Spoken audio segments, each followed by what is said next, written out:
This trip, not only did Shan Hung loot a fortune, but he also picked up a wife.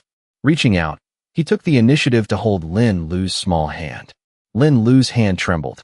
She was about to struggle, but then she remembered that she had been chosen by Humao to be Shan Hung's fifth wife. She shot Shan Hung a coquettish glare, then pretended to be calm and turned her head away. That look was truly full of endless charm. Shan Hung gently stroked Lin Lu's hand. Before he could make his next move, his phone suddenly rang. "Boss, why haven't you contacted anyone for so long?" It was a call from Little Sand. Her voice was filled with a lazy, soft tone, but it couldn't hide her anxiety. Just now, a landlord who had been secretly lusting after her came knocking on her door. He clamored to trade a pack of instant noodles for a night with her. Judging by the voice, it was definitely Li Fei. That neighbor from the apartment next door, that burly, towering guy, even brought 4 or 5 lackeys with him. Seeing that Little Sand didn't answer, Li Fei directly ordered his 4 lackeys to take wooden clubs and smash them hard against Little Sand's anti-theft door, seemingly wanting to break in. Little Sand was truly terrified to the extreme. In an instant, she thought of harmony brings wealth.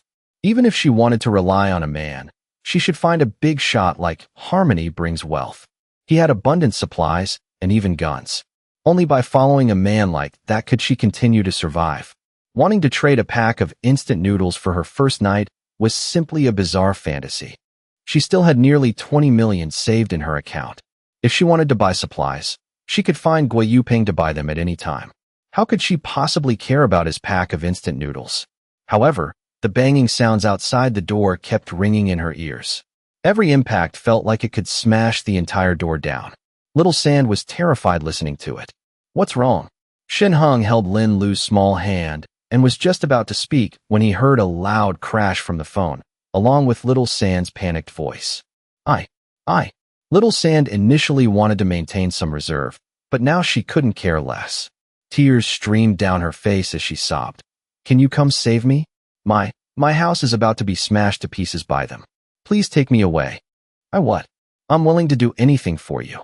The world was covered in ice and snow, and the water outside had frozen solid. Yet someone actually ran to Little Sand's house to break down her door? Does a full belly lead to lustful desires? Shan Hung felt that he had fed the people in this neighborhood a bit too well. Who's breaking down the door? Shan Hung still quite liked this top-tier internet celebrity. However, he currently had no intention of bringing Little Sand home. After all, Humao had taken the initiative to carefully select Lin Lu for him, so he couldn't be too greedy. He had to be smart. It's Li Fei from our neighborhood." "That big guy," Little Sand said in a low voice. "Li Fei." Shan Hung was a bit dumbfounded. Is he using a log to break down the door? Yes. Little Sand curled up her body, listening to the increasingly loud crashing sounds outside, along with Li Fei's excited cursing. Little Sand's mind was in a mess. Shan Hung was speechless. What the hell was this? That log was exactly what Li Fei used to smash Sister Hua's basement door last night, and Shan Hung had intentionally left it there. He had even earned 1.2 million in protection fees from Sister Hua. When Li Fei left, he took that log with him, and Shan Hung didn't stop him. He even thought that Li Fei might visit Sister Hua's house again tonight and break the door to threaten her, so he could earn another 2 protection fees. Who would have thought that the log would be used to smash Little Sand's door? This Li Fei really knew how to make full use of scrap materials. "I know," Shan Hung nodded gently. "I'm still outside right now. I'll be back a bit later." "Ah." Little Sand was dumbfounded. The big boss, harmony brings wealth, wasn't in the neighborhood? Then what should I do? I beg you.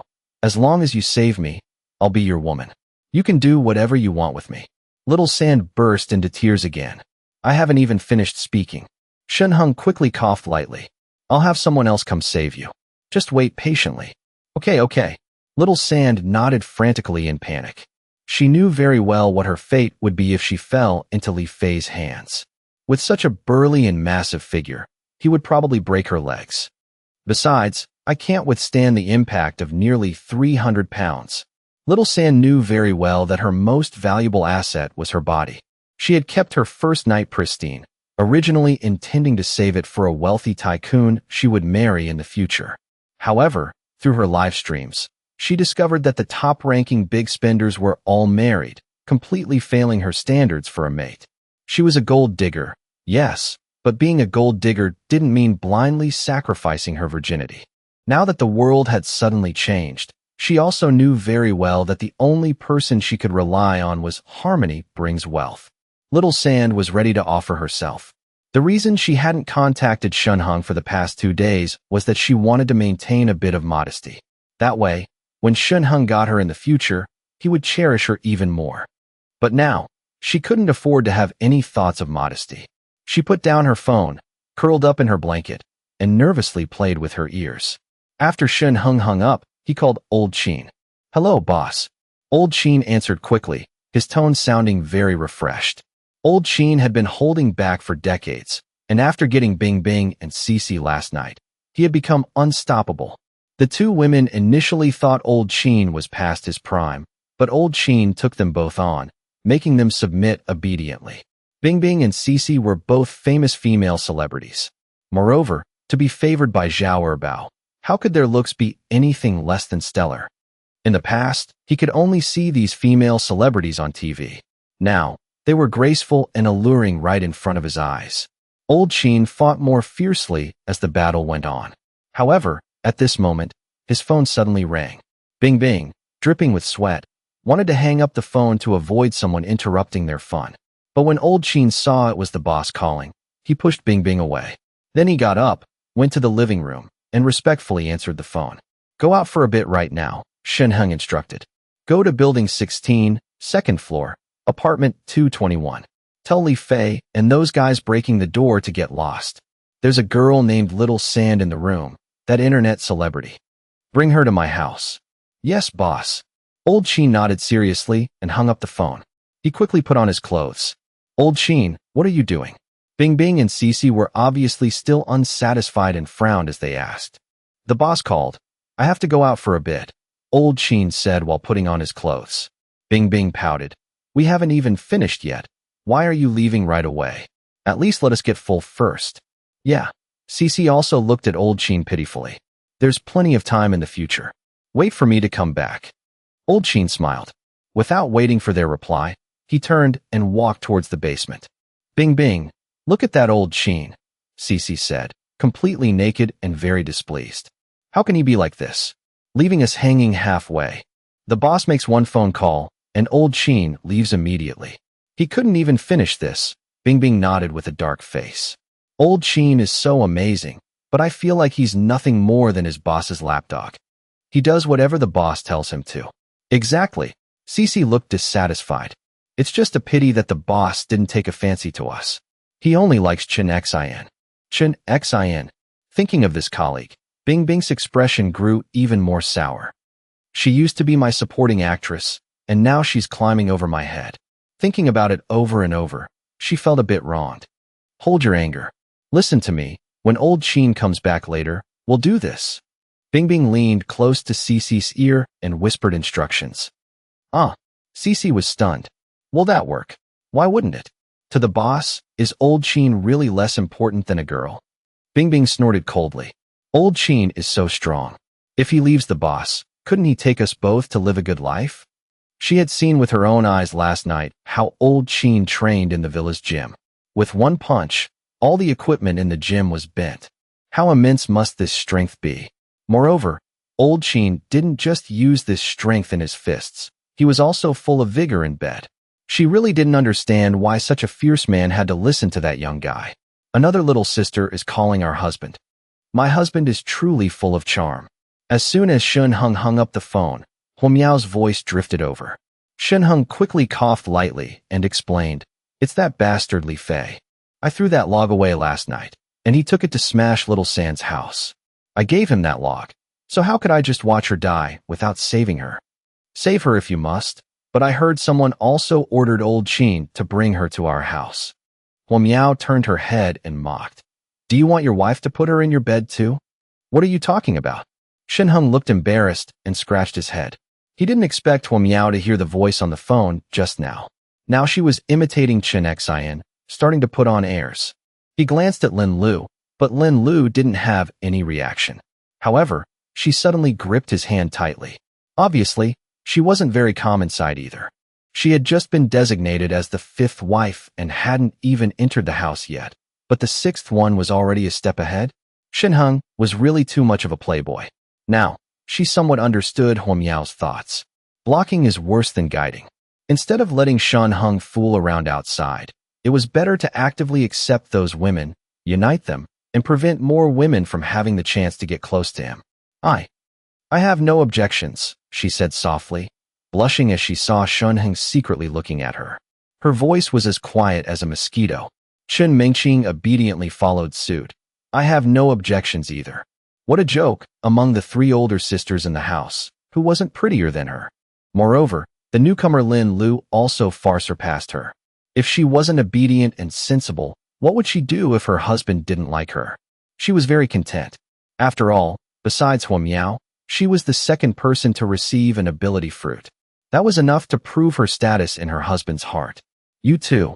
Humao looked at Chen Mingqing and Lin Lu speechlessly. Saying this makes me look like the bad guy, right? Especially you, Lin Lu.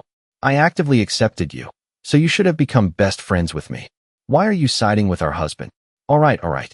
If you're not afraid of being drained dry, I won't bother caring. Humao glared at Shan Hung. Tonight, you have to satisfy me first before you go water the other girls. Understand? Shan Hung laughed heartily and nodded. Lin Lu's face flushed red. Oh my God, Sister Miao, do you know what you're saying? She didn't have a single bit of a girl's modesty. However, this actually brought Lin Lu a completely new experience. Thinking about how she would share Shan Hung with Sister Miao and these other women in the future made her heart beat faster, her face blushing all the way to her ears. Old Sheen went down the underground tunnel, driving a pickup truck to Building 16. After parking the car, he quickly ran over, walking as fast as flying. Climbing to the 2nd floor was like walking on flat ground for him now, taking no effort at all. When he reached the upper floors, he already heard loud shouting from above, along with heavy crashing sounds. Bang! Crack! Crack! Little Sand, are you still not going to come out on your own? Do you really want me to come in? If you don't come out, after I catch you, I'll do it on the balcony. Before Li Fei could finish his words, he was hit squarely in the face by a punch. This punch was both sudden and fast. Due to inertia, Li Fei's face smashed hard into the log, hurting so much that he bared his teeth. Ouch! Li Fei covered his face and roared. The lackeys standing in front of him also turned their heads and glared. When he saw old Sheen, the anger on Li Fei's face instantly vanished, and he stammered. It's Master Sheen. He knew very well that there were a few people in this neighborhood he couldn't afford to provoke. First was Harmony Brings Wealth, with his mysterious identity.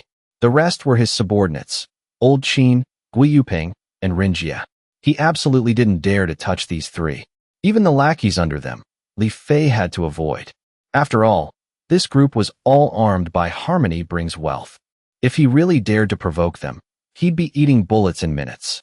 Master Sheen, what brings you here? Li Fei forced a smile, but because his face was swollen, his smile was uglier than crying. I don't want to kill anyone. Get lost. Old Sheen glanced at Li Fei and said coldly. The boss didn't say he wanted to kill Li Fei. Moreover, he still needed Li Fei to cause trouble for Sister Hua today, so she would obediently continue paying protection fees. Without Li Fei, it would be a lot less fun. Master Sheen, you guys don't interfere in neighborhood matters, right? Could it be that Little Sand also paid protection fees to the boss? Li Fei asked unwillingly. Although Fonglu was considered pretty, she was clearly a few notches below Little Sand. He had been obsessed with Little Sand's figure and beauty for a long time. It was hard to get this opportunity, so how could he easily let her go? She indeed didn't pay protection fees. Old Sheen's words made Li Fei breathe a sigh of relief.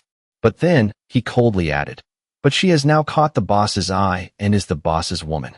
Are you sure you still want to continue breaking the door? What? Li Fei's expression froze. Damn it. If that's the case, then we won't bother you anymore. Master Sheen, please go ahead, please go ahead. Li Fei hurriedly made way, looking dejected. The lackeys holding the log also stepped aside. Old Sheen ignored them, walked to the door, knocked gently, and said, Is this Little Sand? I was sent by the boss. I was sent by Harmony Brings Wealth to pick you up. He really sent someone to save me. Inside the room, Little Sand breathed a sigh of relief.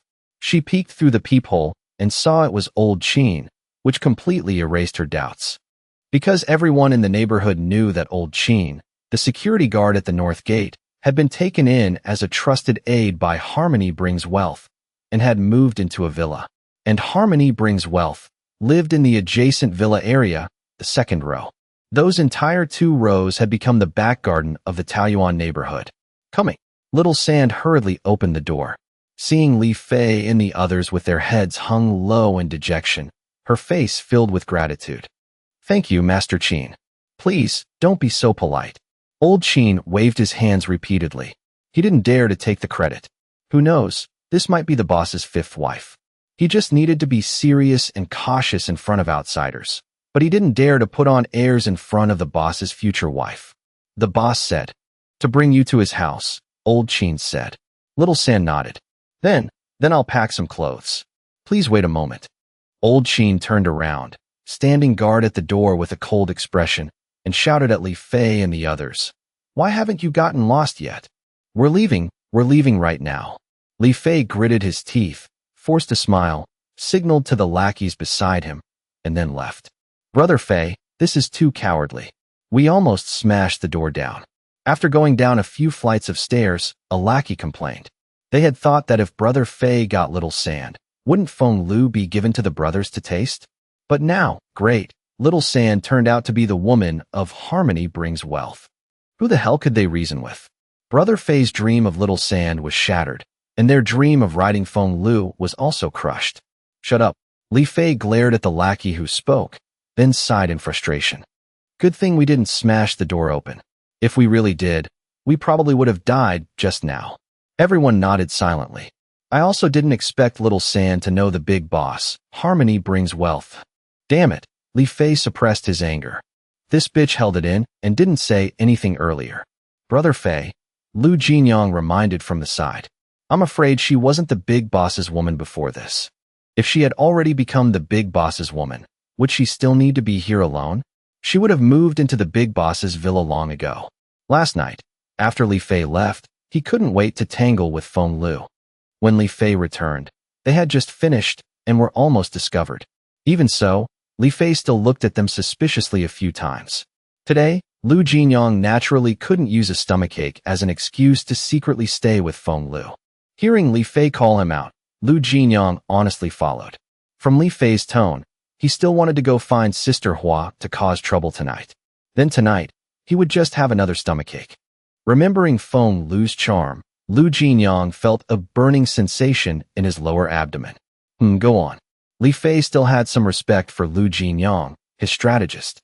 "We were breaking the door just now, and Little Sand, in a moment of desperation, called the big boss," Lu Jinyang analyzed. "In other words, we just acted as a catalyst." Li Fei's face looked a bit ugly. "However, Brother Fei, we should also think about it the other way around," Lu Jinyang continued. "Little Sand is a top-tier internet idol. She has a lot of money. Even if she wasn't the big boss's woman, if she, like Sister Hua last night, offered to pay protection fees to the big boss, would the big boss refuse? Definitely not. At that time, we would still be working for nothing." Li Fei nodded. The strategist was right. Little Sand was rich.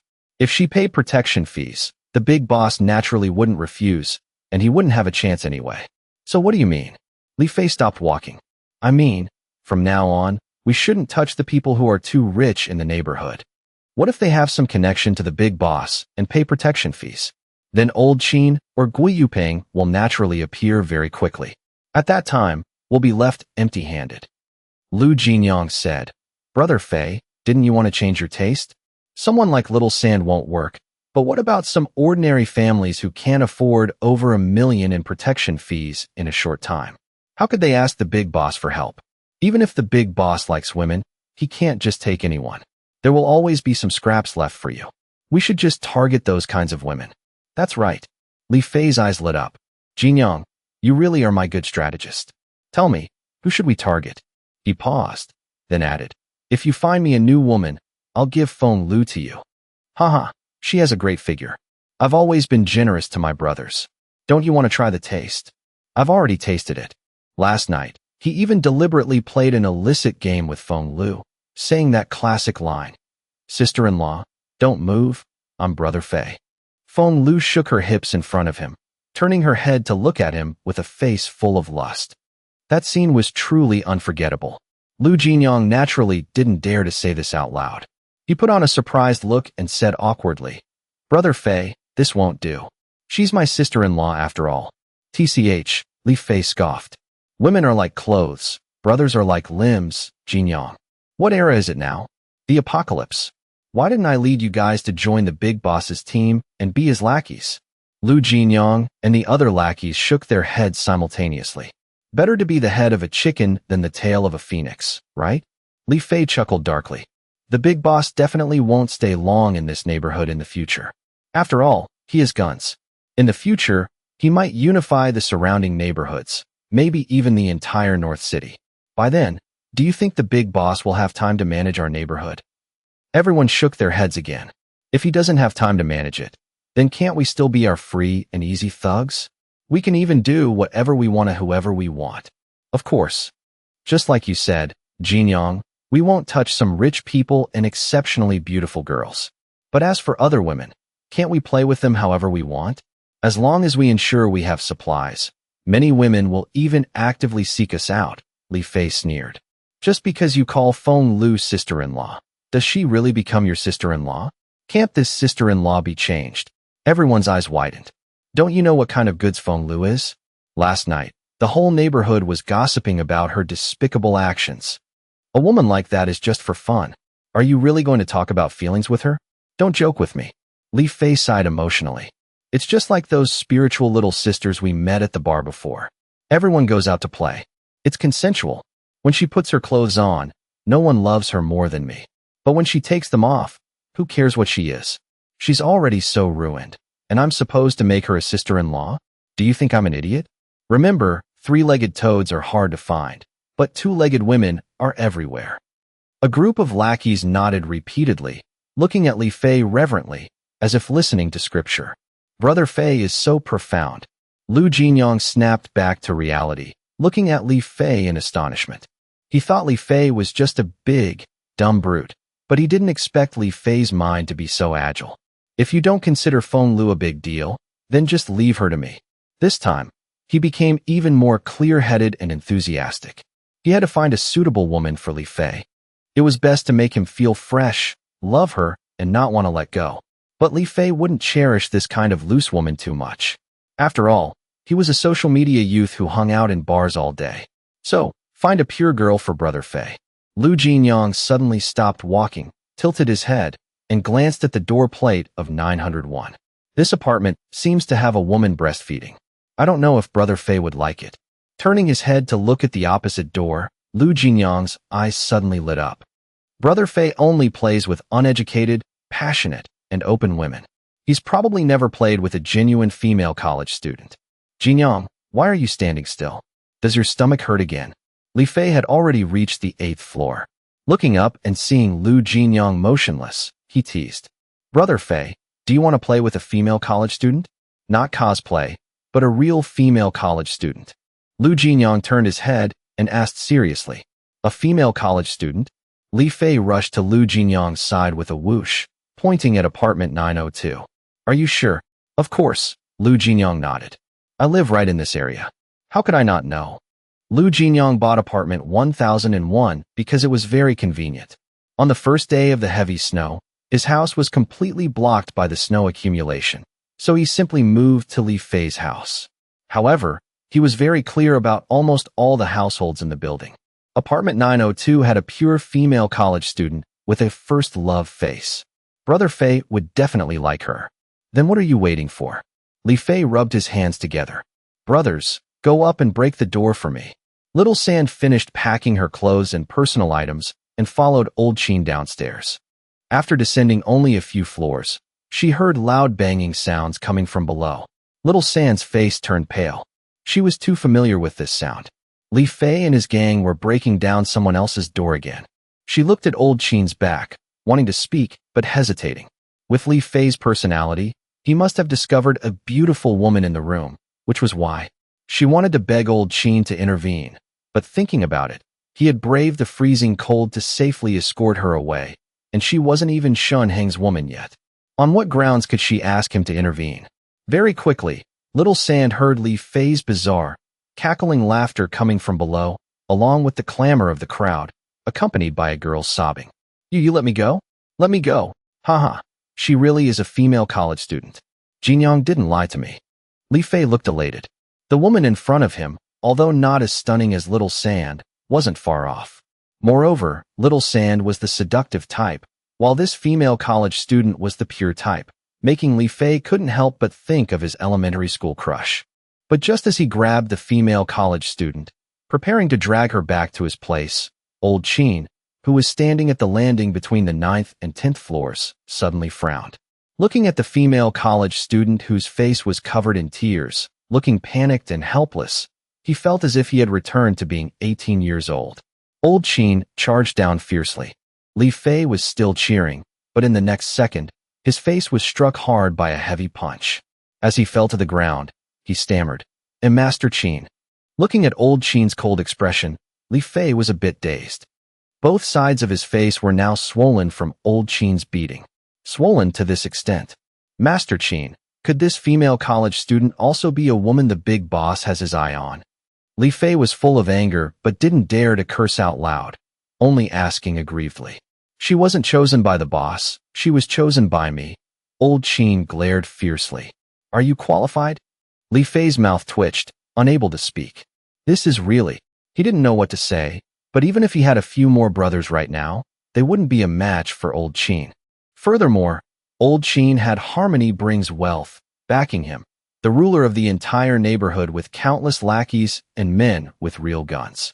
Seeing old Sheen still glaring, Li Fei fell silent. Lu Jinyang hurriedly put on an apologetic smile and said, Master Sheen, since you have your eye on her, we naturally won't touch her. We'll take our leave first. Humph. Old Sheen snorted coldly, squinting at the men hurrying away in panic. Then he walked up to the female student and asked with concern, What's your name? Is there no one at home? My name is Fu Xiaozhu. Fu Xiaozhu's hair was messy, and tears still stained her face. I'm here alone. My mom runs a business and was at the company when the heavy rain started. We haven't been able to contact each other for 2 days. What about your dad? Old Sheen asked. I haven't had a dad since I was very young. I depend on my mom. Fu Xiaozhu choked out. Don't cry anymore. It's so cold, crying too much will ruin your face. Old Sheen suddenly felt a pang of heartache, completely at a loss for what to do. For some reason, the moment he saw Fu Xiaozhu, he was immediately captivated. Maybe it was because Fu Xiaozhu looked very much like his wife when she was young, or maybe her pitiful appearance made people adore her. In short, old Sheen felt his heart flutter. Looking back now, he realized he had been too impulsive, rushing straight down to beat Li Fei. The boss had said not to meddle too much in the conflicts between neighbors. He had no interest, nor the ability, to do so. In this apocalypse, all the petty frictions of the past had erupted. People no longer feared the law and morality, becoming lawless. What Shan Hung cared about most was trying to prevent people from dying. If people died before they spent all their money, wouldn't Shan Hung suffer a loss? And Master Sheen. Fu Xiaozhu looked at old Sheen, biting her lip and asking, Can you take me in? I have nowhere else to go now. The anti-theft door was broken by the log and can't be closed. Anyone could pull the door open and come in at any time. Indeed, leaving Fu Xiaozhu alone as a female student in such a situation was completely inappropriate. Old Sheen looked at Fu Xiaozhu, gritted his teeth, and said, Wait a moment, I'll ask the boss for instructions. Taking out his phone, he called Shan Hung. Shan Hung was currently riding his snowmobile, about to return to the Taoyuan neighborhood. On the way, he also called Gao Xiong, instructing him to drive Chen Jintian's snowmobile over. In just about 5 days, the ability fruits would bear fruit. Before that, he wanted Gao Xiong to follow him. 5 days later, he would give him an ability fruit and then instruct him to go to the South City to secretly investigate the Heaven and Earth Society. Along the way, Shan Hung once again enjoyed emperor-like treatment. This time, he was no longer holding Lin Lu's hand, but resting his head on her lap. Lin Lu held a lychee, peeled it, and popped it into Shan Hung's mouth. These firm thighs. He wondered what they would look like once she put on the bunny maid outfit. However, Lin Lu was already his woman, so it would become a reality sooner or later. Just as Shan Hung happily bit into the lychee, his phone suddenly rang. Lin Lu handed the phone to Shan Hung. Old Sheen. Shan Hung glanced at the screen and immediately understood. It seemed Old Sheen had already rescued Little Sand. Boss. Old Sheen's respectful voice came through the phone. Boss. Little Sand has been rescued. I'm preparing to bring her to your villa now. As long as you did a good job, there's no need to report, Shan Hung smiled. Old Sheen doing the work. He was at ease. With the one-punch man ability, Li Fei and his gang were absolutely no match. To Old Sheen, they were just toys. It's not that. Old Sheen turned his head and glanced at Fu Xiaozhu. Her short hair was fluttering slightly, exactly like the first time he saw Xiao's mother back then. Xiao was his daughter, Qin Li Juan. Back then, he too had fallen in love at first sight. Previously, working as a security guard in such a large neighborhood, Old Sheen didn't pay attention to every single person. Many people he only glanced at briefly, but everyone knew him. Now, seeing Fu Xiaozhu, Old Sheen felt he had been struck by love at first sight. Cupid had shot his arrow. I rescued a female college student. Her front door was smashed, and now she has nowhere to stay. Old Sheen asked tentatively in a low voice. Boss, is it possible? Is it possible to let her temporarily stay at my place first? He didn't even realize that when he asked this, his voice was still trembling with a pleading tone. Old Sheen, our villa can't just take in anyone, right? Let her figure out her own way. Shan Hung said unhappily. I am a businessman, not running a charity. If I manage everyone's life and death like this, I might as well pair up with Ning Jiao. One plays the saint, the other the Holy Mother. Yes. Old Sheen's voice was low, his heart full of disappointment. He didn't even dare to turn his head to look at Fu Xiaozhu's face. However, what the boss said made sense. He couldn't manage everyone's affairs, right? If it were like this, why bother selling supplies? He might as well just distribute them to everyone directly. Moreover, this villa belonged to the boss, so Old Sheen didn't dare to casually take people in. Otherwise, should he let Fu Xiaozhu stay at his security guard quarters? But that place didn't seem very safe either. All right, if there's nothing else, then wait a minute.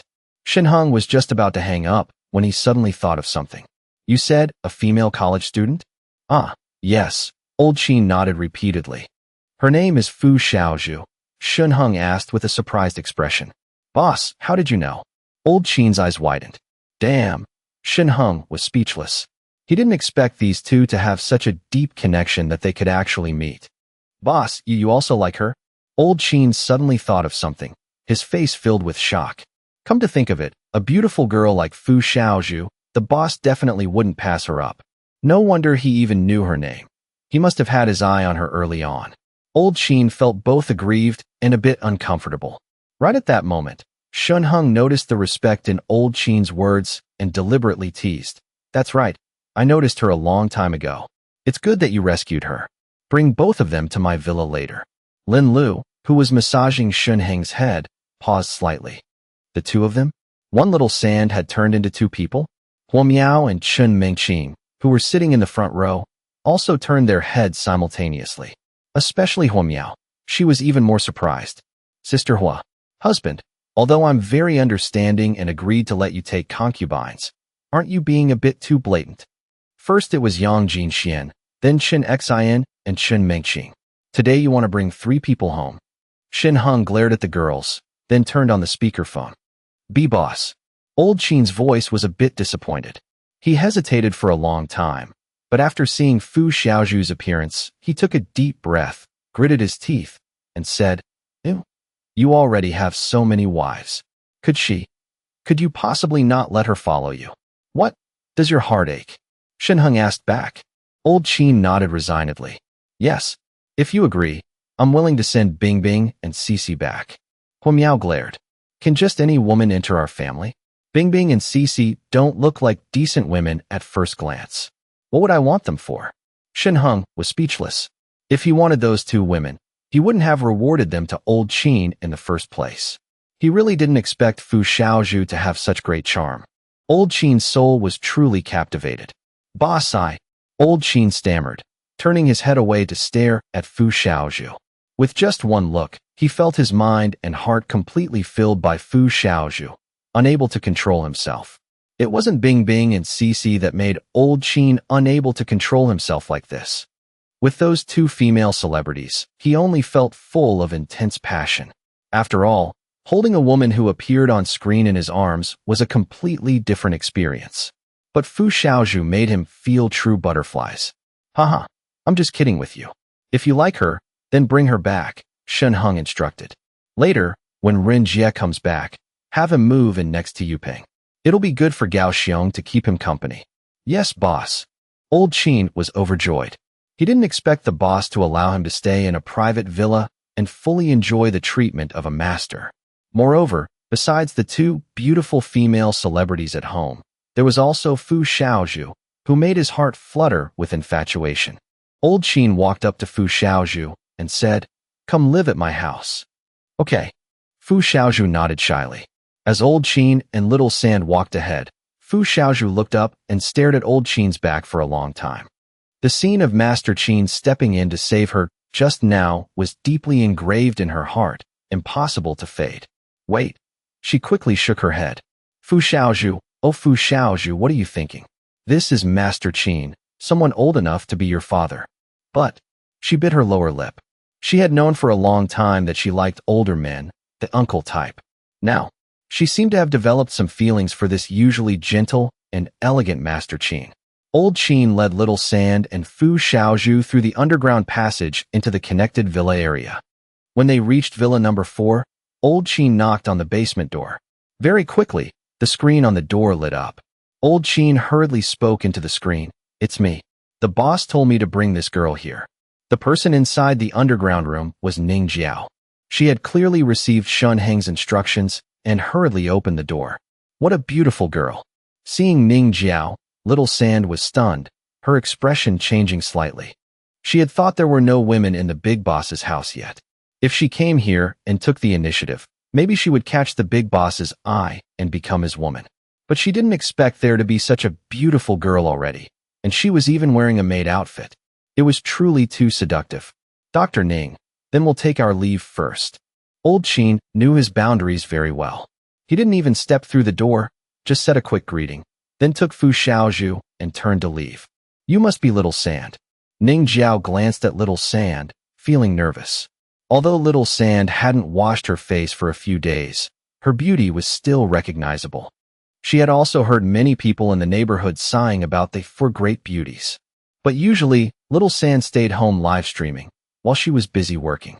It was only when watching short videos that she accidentally scrolled past Little Sand, realizing she not only had outstanding looks, but also a superb figure. Now there was another beauty in the house. Ning Jiao bit her lip. The four great beauties had all been brought home by Shan Hung. Moreover, looking at the situation, this girl would also become a mistress of the house after entering. Only she was still holding the title of family doctor. She was also a woman. Listening to the sounds upstairs every night made her feel even more empty. But she was different from those other women after all. She was a married woman.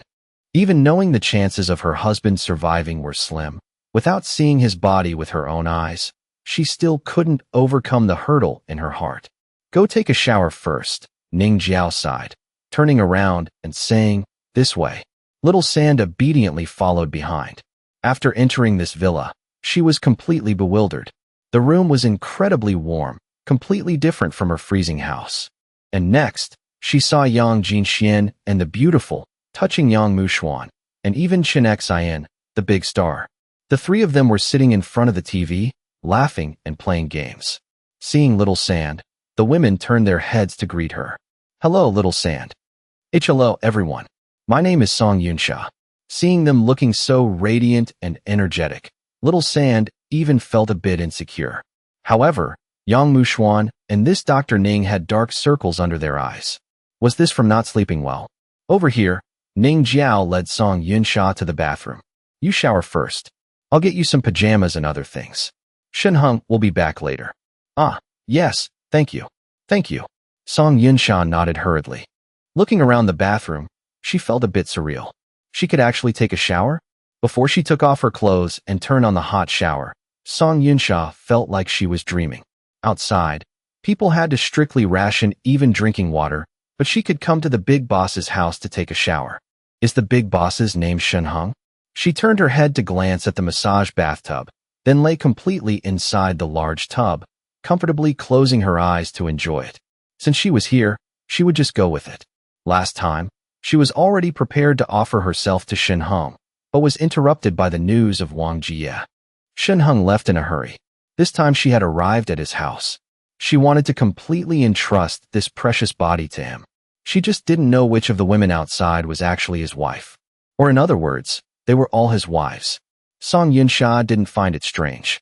After all, in the apocalypse, if a weak woman wanted to survive, she could only rely on a strong man. For a man with powerful strength, having many women was normal. Besides, she had arrived a bit late. There were already 4 girls in the house. As a latecomer, what right did she have to criticize those who came before her? She was prepared to get acquainted with these girls, then figure out who the main wife was. She definitely had to try her best to please her. Only then could she stay in this warm house and enjoy a life of material abundance. Old Sheen took Fu Xiaozhu to the adjacent villa. Along the way, Fu Xiaozhu quietly followed behind Old Sheen, occasionally glancing at him, her eyes full of hesitation. She knew very well that she liked Old Sheen, but as a girl, she found it a bit hard to speak up. Old Sheen opened the door and walked in with Fu Xiaozhu. Old Sheen, you're finally back. Hurry, come in. We've been waiting for you for half the day. Bingbing and Cece came out laughing and skipping. However, when they saw Fu Xiaozhu behind Old Sheen, the 2 girls froze instantly, then hurriedly turned and ran into the bedroom. Fu Xiaozhu also widened her eyes in shock. Is this Bingbing and Cece? Am I seeing things?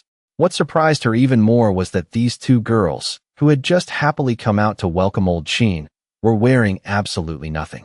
Then she didn't even need to think to know what their relationship was. 2 female celebrities and Old Sheen.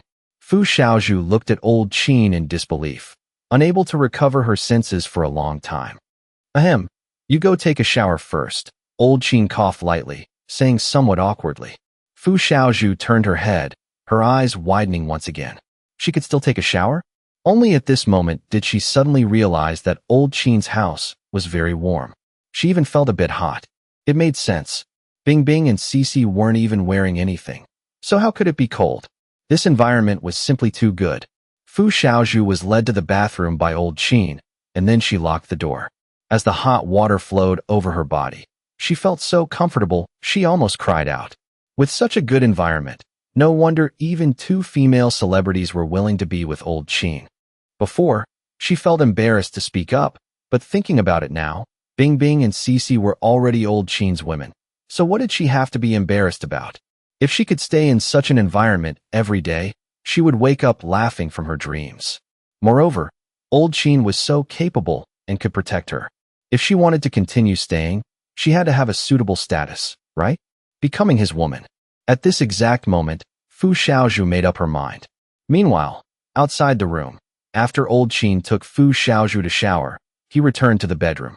I say, you two, why aren't you paying any attention at all? Old Sheen was a bit helpless. These 2 girls still weren't wearing any clothes, their smooth bare legs making it hard to look away. Why did you bring another woman back? Cece said coquettishly. Aren't the 2 of us enough? We didn't expect anyone else besides you. Bingbing also pouted playfully. Old Sheen shook his head speechlessly. Don't forget, besides me, Rinjie also lives in this house. If Rinjie had come back just now, wouldn't he have seen everything? Isn't Rinjie out on a mission? To come back in such a short time, it could only be you. Bingbing and Cece covered their mouths and giggled. But Old Sheen didn't know that these 2 girls had actually just finished discussing. They not only wanted to please Old Sheen, but also wanted to win over Rinjie. They believed that if Rinjie saw how they looked just now, he definitely wouldn't be able to hold back.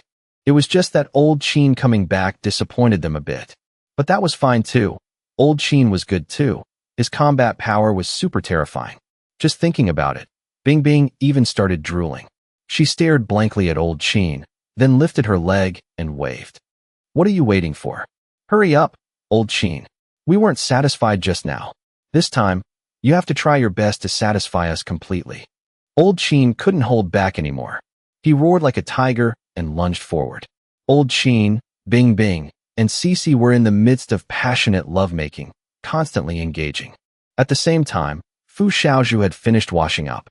Standing in front of the slightly ajar bedroom door, she stared wide-eyed and open-mouthed at the scene before her. Bing Bing, taking advantage of the passionate moment between Old Sheen and Cece, leaned close to Old Sheen's ear and said softly, "Old Sheen, can you not suddenly abandon us and ignore us like you did just now in the future? You leaving when we haven't even fully enjoyed it is really too hard to accept." "That's right." Cece also turned and said softly, "If you keep doing this frequently in the future, then we'll have no choice but to find Rinjie. You can't just leave us hanging forever, right?" Old Sheen panted and laughed. "I have no choice. The boss had an urgent matter, so I could only go. Didn't I satisfy you two slutty girls as soon as I came back?" "Oh my, we're not talking about this," Bing Bing pouted, saying dissatisfiedly. "Old Sheen, why do you have to listen to the boss? Or in other words, you could satisfy us first before going. Is he that important?"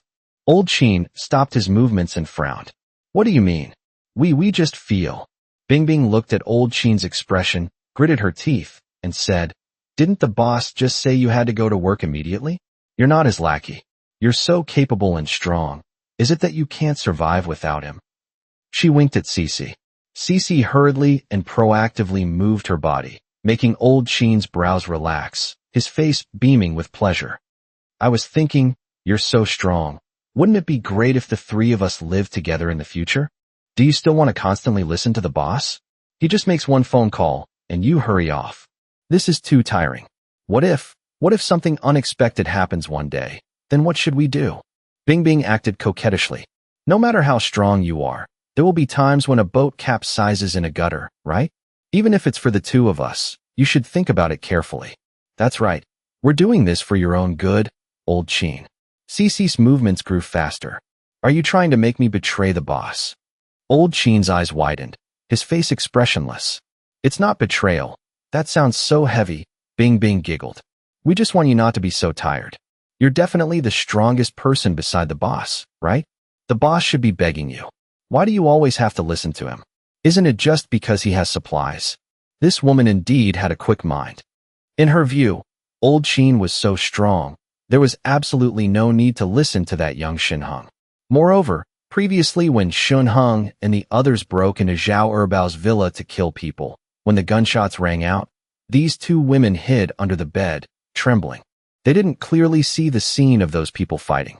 If they had seen Shan Hung setting the fire, they probably wouldn't have dared to say such things. According to the two of them, Old Sheen's strength was extraordinarily abnormal. Furthermore, the relationship between Old Sheen and Shan Hung should only be a cooperative one. Why did Old Sheen have to obey him so submissively? It was probably only because Shan Hung had a massive amount of supplies that Old Sheen had to be so respectful to him. "You're so talented, why do you have to rely on someone else? We can even consider parting ways with him. You walk your broad road, we cross our single plank bridge. Old Sheen, with your abilities, we can totally live very comfortably," Bing Bing said hurriedly.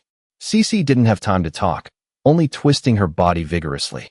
The two of them coordinated perfectly, one responsible for persuading, the other responsible for making Old Sheen lose his mind in pleasure.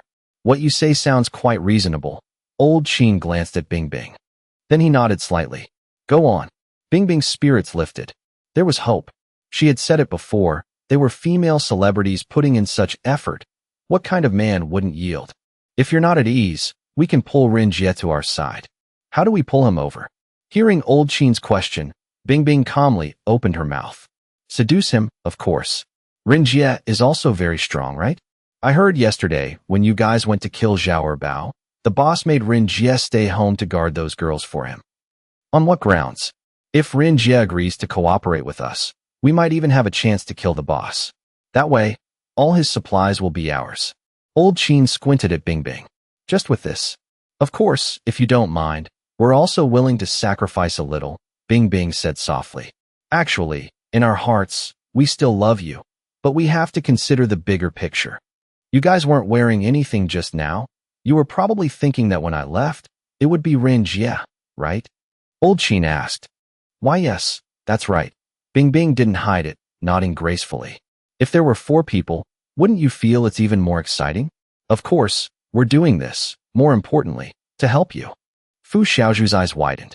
She naturally heard the conversation of these people clearly. She had just followed them to the boss's villa. She didn't expect these 2 female celebrities to be instigating Master Sheen to rebel. Fu Xiaoju knew very well how massive the amount of supplies the boss held was, sending Gui Yuping and Rin Jiao to trade every day. Even that day, the boss had given her some food. Even though the boss was wearing a mask at the time and she couldn't see clearly, her instincts still gave her a good impression of the boss. Such a person, was he going to be betrayed by his subordinates? Moreover, the traitor was a subordinate, and it was Master Sheen. If Master Sheen really did that, to be honest, Fu Xiaoju found it a bit hard to accept. The boss valued Master Sheen very much. This was an unquestionable fact. This villa was also given to him by the boss. After all, Master Sheen used to be just a gatekeeper. Then what about Fu Xiaoju? From the bed, Old Sheen spoke up. The girl I just brought back. Hearing Master Sheen mention her own name, Fu Xiaoju snapped back to reality and hurriedly listened closely. That little girl? Who knows, maybe Rin Jie likes her type. If the 3 of us make a move at the same time, Rin Jie will definitely fall, Bing Bing laughed. Since she came to our house and wants to rely on you to survive, she has to put in some effort after all. Fu Xiaoju's face was full of shock. They actually wanted her to go seduce that Rin Jie she had never even met? What about Cici? Do you think the same way? Old Sheen patted Cici's butt. Cici glanced over, her voice urgent. What Bing Bing said is exactly what I wanted to say. Old Sheen suddenly made a move, grabbing Bing Bing's neck with one hand, his voice cold. Say it again. Cici was also grabbed by the neck by Old Sheen's other arm. The 2 women's faces showed fear, their mouths wide open, struggling to breathe. You guys really deserve to die, Old Sheen said coldly. You've only been in this house for a day, and you already want to instigate me to betray the boss. A crime deserving of 10,000 deaths. And you want to seduce Rin Jie. Humph. To be honest, women like you. Even if given to Rin Jie, I wouldn't have any objections. After all, you were just like goods rewarded to me by the boss. But you actually wanted to force Fu Xiaoju to go seduce someone like you 2 cheap sluts. You equally deserve to die. The 2 women were completely speechless, only able to kick their legs desperately. Old Sheen gripped their necks tightly and slowly stood up from the bed. Fu Xiaoju is not that kind of person, and I won't let her do that either. Sorry to disappoint you too. Fu Xiaoju's eyes shone brightly as she hid outside the door, secretly looking at Master Sheen. This was the man worthy of her trust and reliance. Especially after Master Sheen stood up, his capital was extremely magnificent, making her breathing even more rapid. Also, this matter of betraying the boss was a fantasy to begin with, Old Sheen sneered. I, Sheen Yiming, am not that kind of person, and I will absolutely never betray him in this lifetime. He knew very well that he used to have nothing, just huddled alone surviving in a snow-covered guardhouse. It was the boss who dug away the snow, saved him from there, gave him an ability fruit, gave him a villa, and allowed him to have the life he had now. Even these 2 female celebrities were given by the boss. Everything came from the boss. Even if the boss was weak and defenseless, he would risk his life to protect him. Not to mention the boss was now so powerful. Deep down, Old Sheen had never thought of, nor dared to, betray him.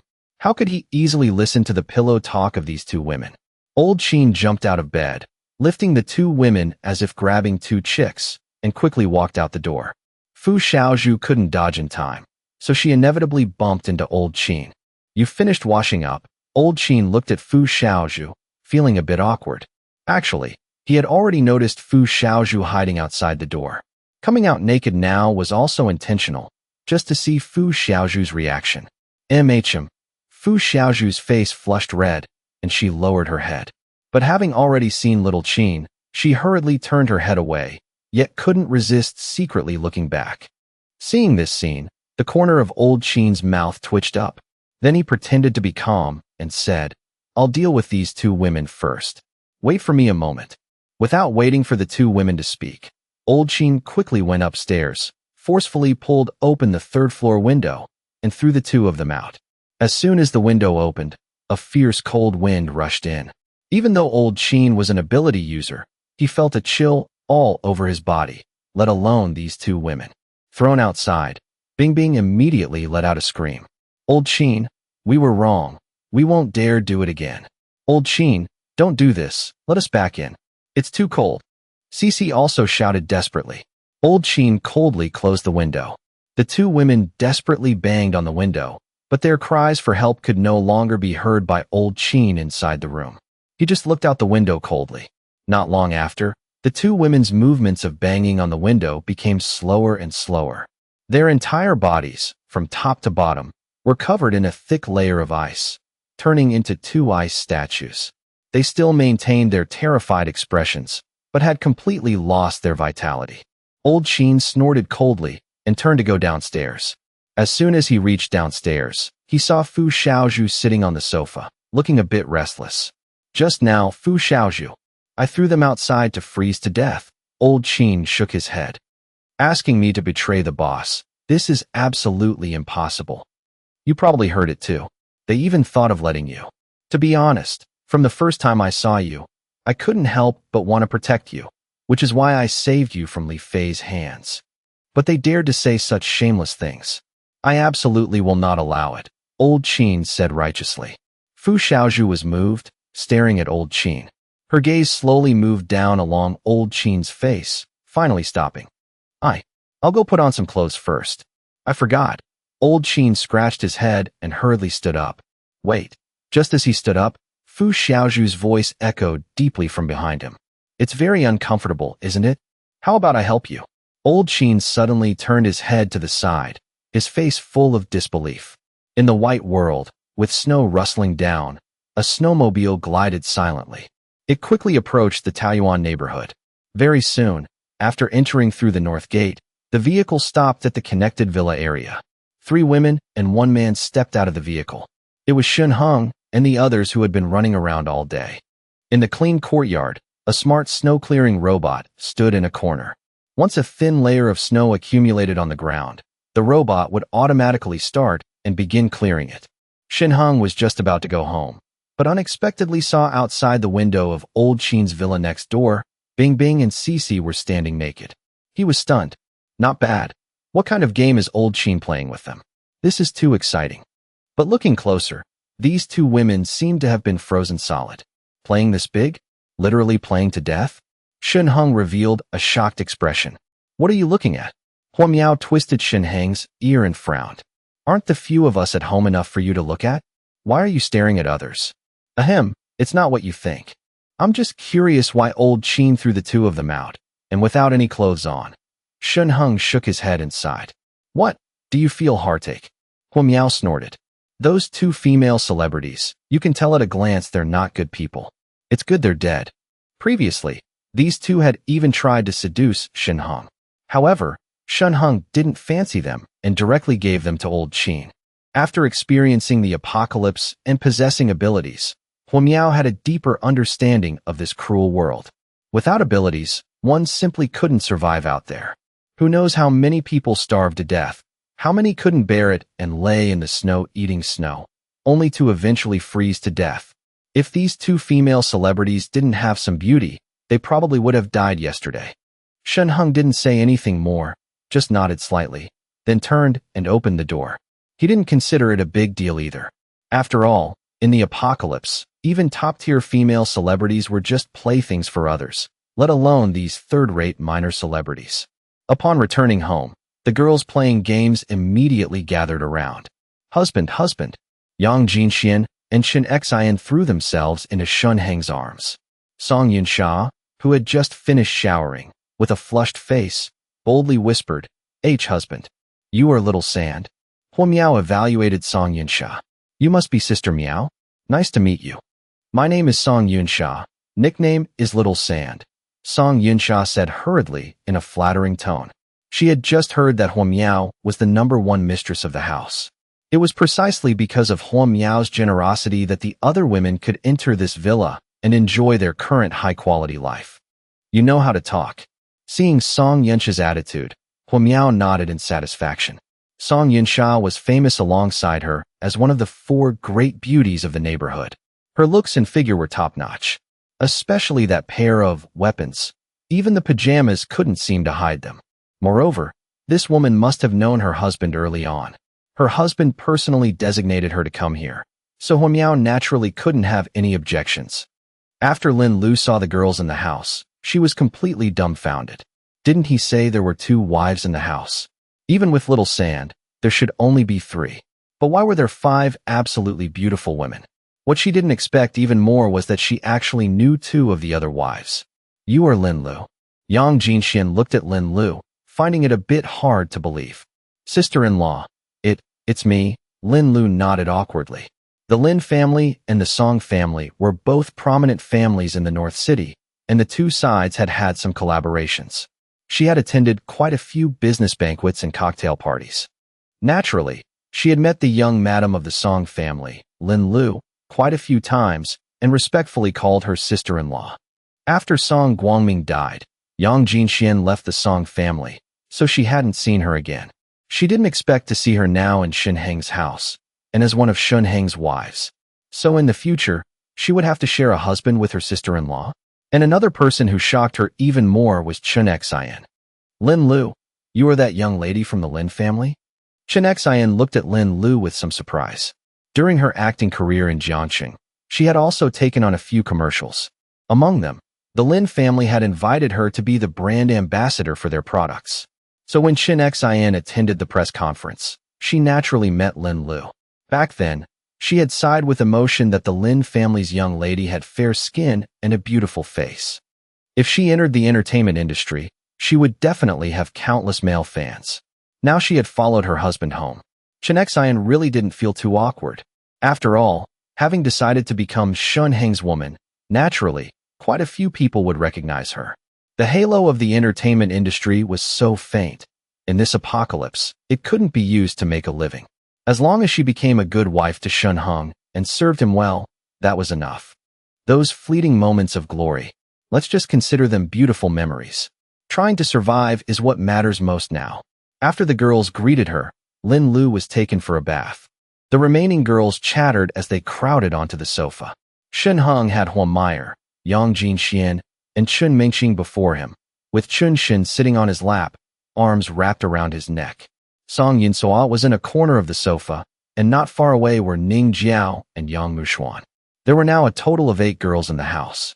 The first floor had 3 bedrooms, while the second and third floors each had 4. It was manageable, but it was starting to get a bit crowded. Shan Hung thought of Xiao Erbao's safe room. Once the North District was completely unified, it would be best to move over there. It would also be convenient to take over the East District. Once he controlled the North and East Districts, half of Jiangxing would be in his hands. Then, he could focus all his efforts on dealing with the Heaven and Earth Society in the South District. As for Mo Yi in the West District, Shan Hung didn't think he was worth mentioning. In his past life, Mo Yi had always kept a low profile. Even when the South District became a city of the dead, the West District remained quiet. Only the Donglin group in the East District and the Song family in the North District were very active. That was why Song Zhiming had his eyes on the Donglin group. Shan Hung thought the same. Once the East and North Districts fell into his hands, the relatively backward Mo Yi in the West District would be of no concern. Besides, Mo Yi had Bama Mountain behind him, which was a natural hiding spot in Jiangxing. How could Mo Yi possibly develop? Ning Jiao, go prepare a meal first. It looks like it's getting late, Shan Hung said, turning his head to instruct Ning Jiao. Yes. Ning Jiao obediently stood up and quietly went to the kitchen to get busy. A wave of sorrow washed over her heart. Seeing more and more women by Shan Hung's side, she felt increasingly uneasy. She had clearly arrived so early, second only to Yang Jinxian. But now, after Yang Jinxian, there were 4 more boss ladies, while she was still stuck working as a cook. Yang Mushuan and Song Yunsua also went into the kitchen to help. All 4 girls were the original residents of the house, and Song Yunsua was very good at reading people. Jinxian, come here. Shan Hung, leaning back on the sofa, beckoned to Yang Jinxian. Yang Jinxian obediently sat down beside Shan Hung. I went to the Song family's residence today, Shan Hung began, and Yang Jinshuan's pupils contracted. The Song family is finished now. They could collapse at any moment. Shan Hung continued. Song Yuliang and Song Yinming are dead. The only ones left are the old, the weak, and the children of the Song family, along with Song Jinming. I want to ask you how we should handle them. I don't know, Yang Jinxian said thoughtfully. I only hope Song Jinming dies. But, to prevent these people from seeking revenge later, it's best to kill them all. To be honest, she still had some feelings for the Song family. Shan Hung had told her that it was Song Jinming who had colluded with the military to murder her husband, Song Guangming, which made Yang Jinxian hate Song Jinming to the bone. But her hatred was limited to Song Jinming alone. However, according to what Lao Gong said, in a few days, ability fruits would appear in large numbers. What if some of the Song family survivors gained powers and caused trouble for her husband? Song Guangming was already dead. Making such a decision was indeed not quite right. After all, they were her husband's family. However, if her momentary kindness resulted in the surviving members of the Song family seeking revenge on Shan Hung, that would be far too irrational. Guangming, I am Shan Heng's woman now. I'm sorry. Besides, when Song Jinming became the head of the Song family, he was always looking for me. Everyone else in the Song family knew of Song Jinming's intentions toward me, but no one stopped him. These people were all accomplices. For their own benefit, every single one of them remained silent. Death would be too good for them.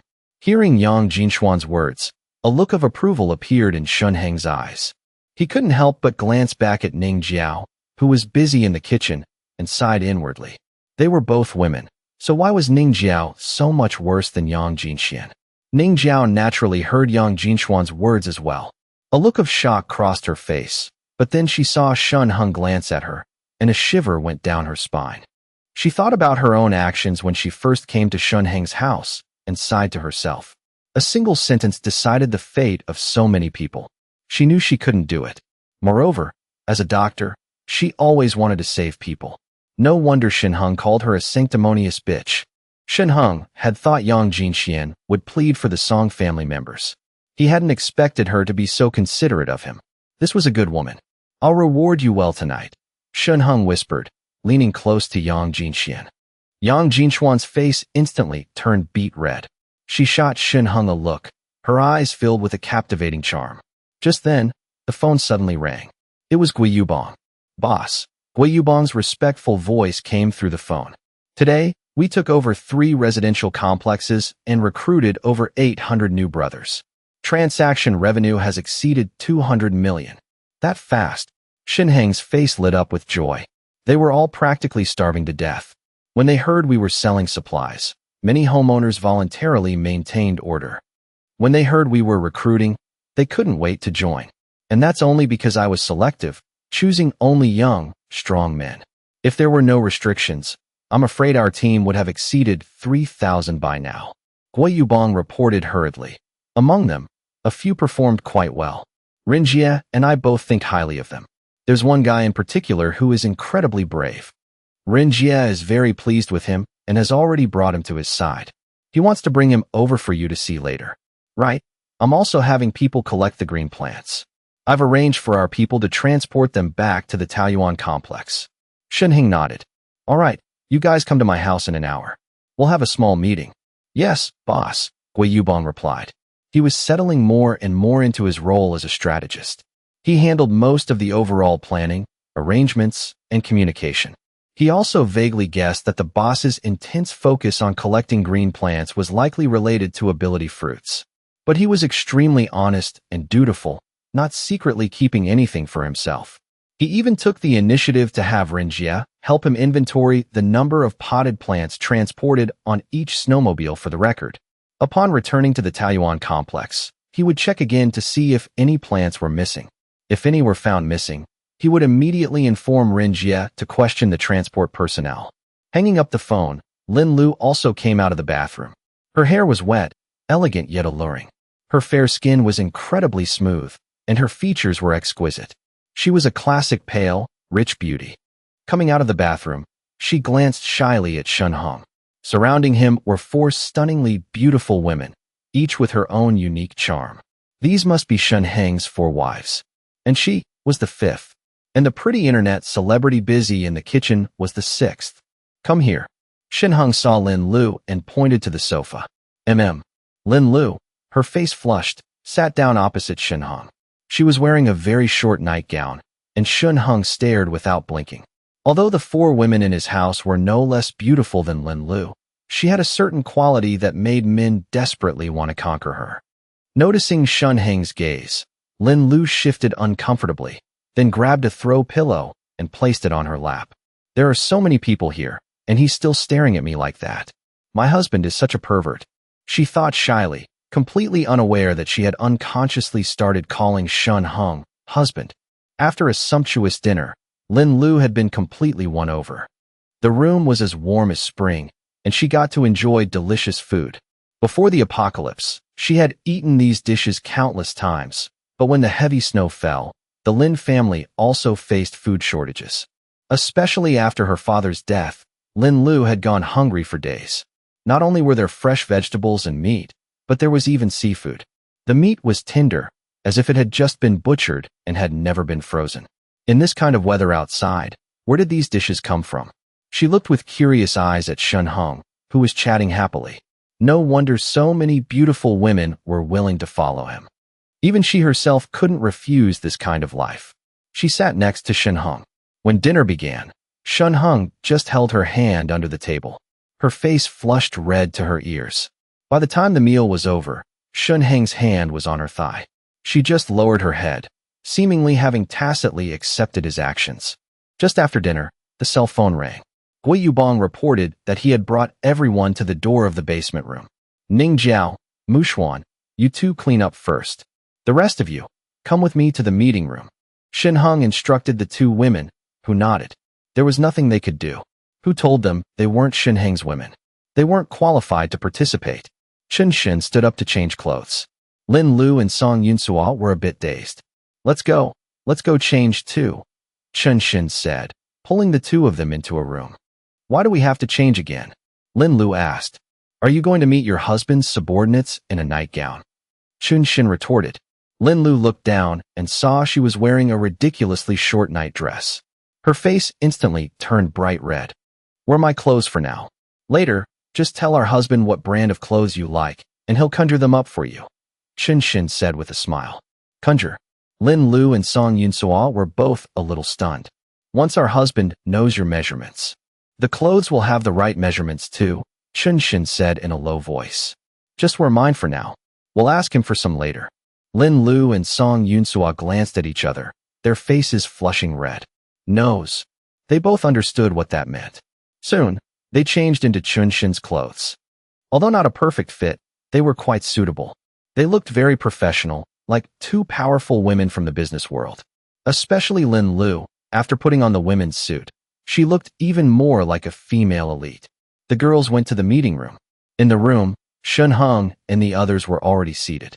Opposite them were Lao Qin, Wei Yubong, Ren Jie, Gao Xiong, and a few others. Along the wall on a long bench, there were two unfamiliar faces, a man and a woman, looking a bit nervous and constrained. In the corner sat Fu Xiaozhu. Lao Qin had brought Fu Xiaozhu here. Shan Hung glanced at Fu Xiaozhu and smiled faintly. He didn't expect the fate between these two to be so deep. He had even given Lao Qin two female celebrities, yet he still ended up with Fu Xiaozhu. Since everyone is here, let's start the meeting. As soon as Shan Hung spoke, the meeting room fell silent. Yubong, first, introduce our two new arrivals. Yes, boss. Gui Yubong stood up and first pointed to the beautiful woman. Her name is Bai Jia. She's a teacher at Jiangsheng Experimental Primary School. Her professional skills are excellent. She helped with the inventory and bookkeeping for all the supply transactions today. I'd like her to follow me and be responsible for handling daily transactions. Later, these tasks will gradually be handed over to her. I wonder if the boss finds this suitable. Jia. Hearing this name, Shan Hung was taken aback. He instinctively asked, is your school's principal surnamed Gao? Bai Jia didn't expect the boss's first question to be this.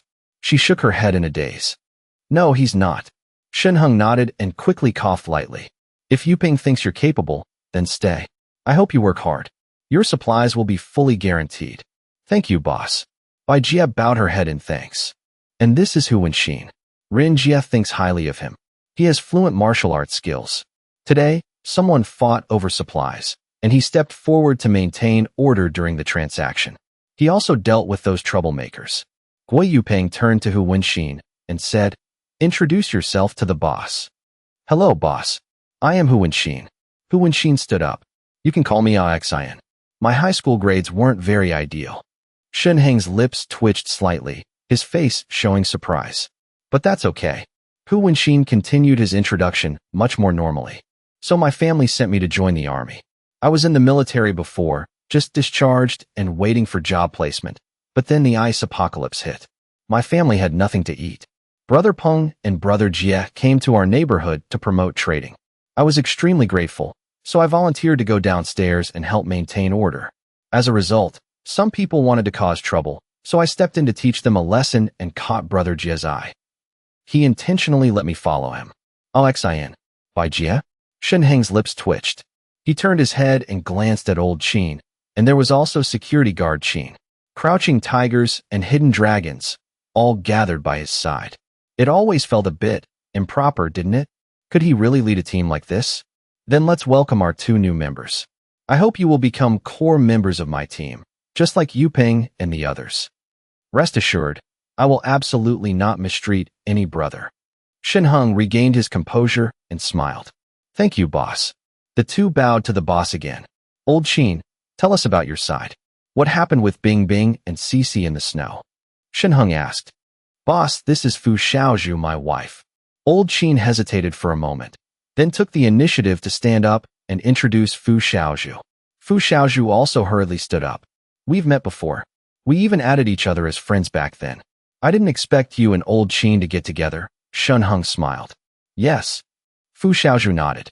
Thinking of the passionate moments with Old Sheen at home at noon, her face couldn't help but turn a bit red. Old Sheen was truly too strong. She still felt her legs were a bit weak. "Those 2 women deserve to die," Old Sheen explained. "The 2 of them wanted to instigate me to betray the boss, so I directly threw them out the window to let them quiet down a bit.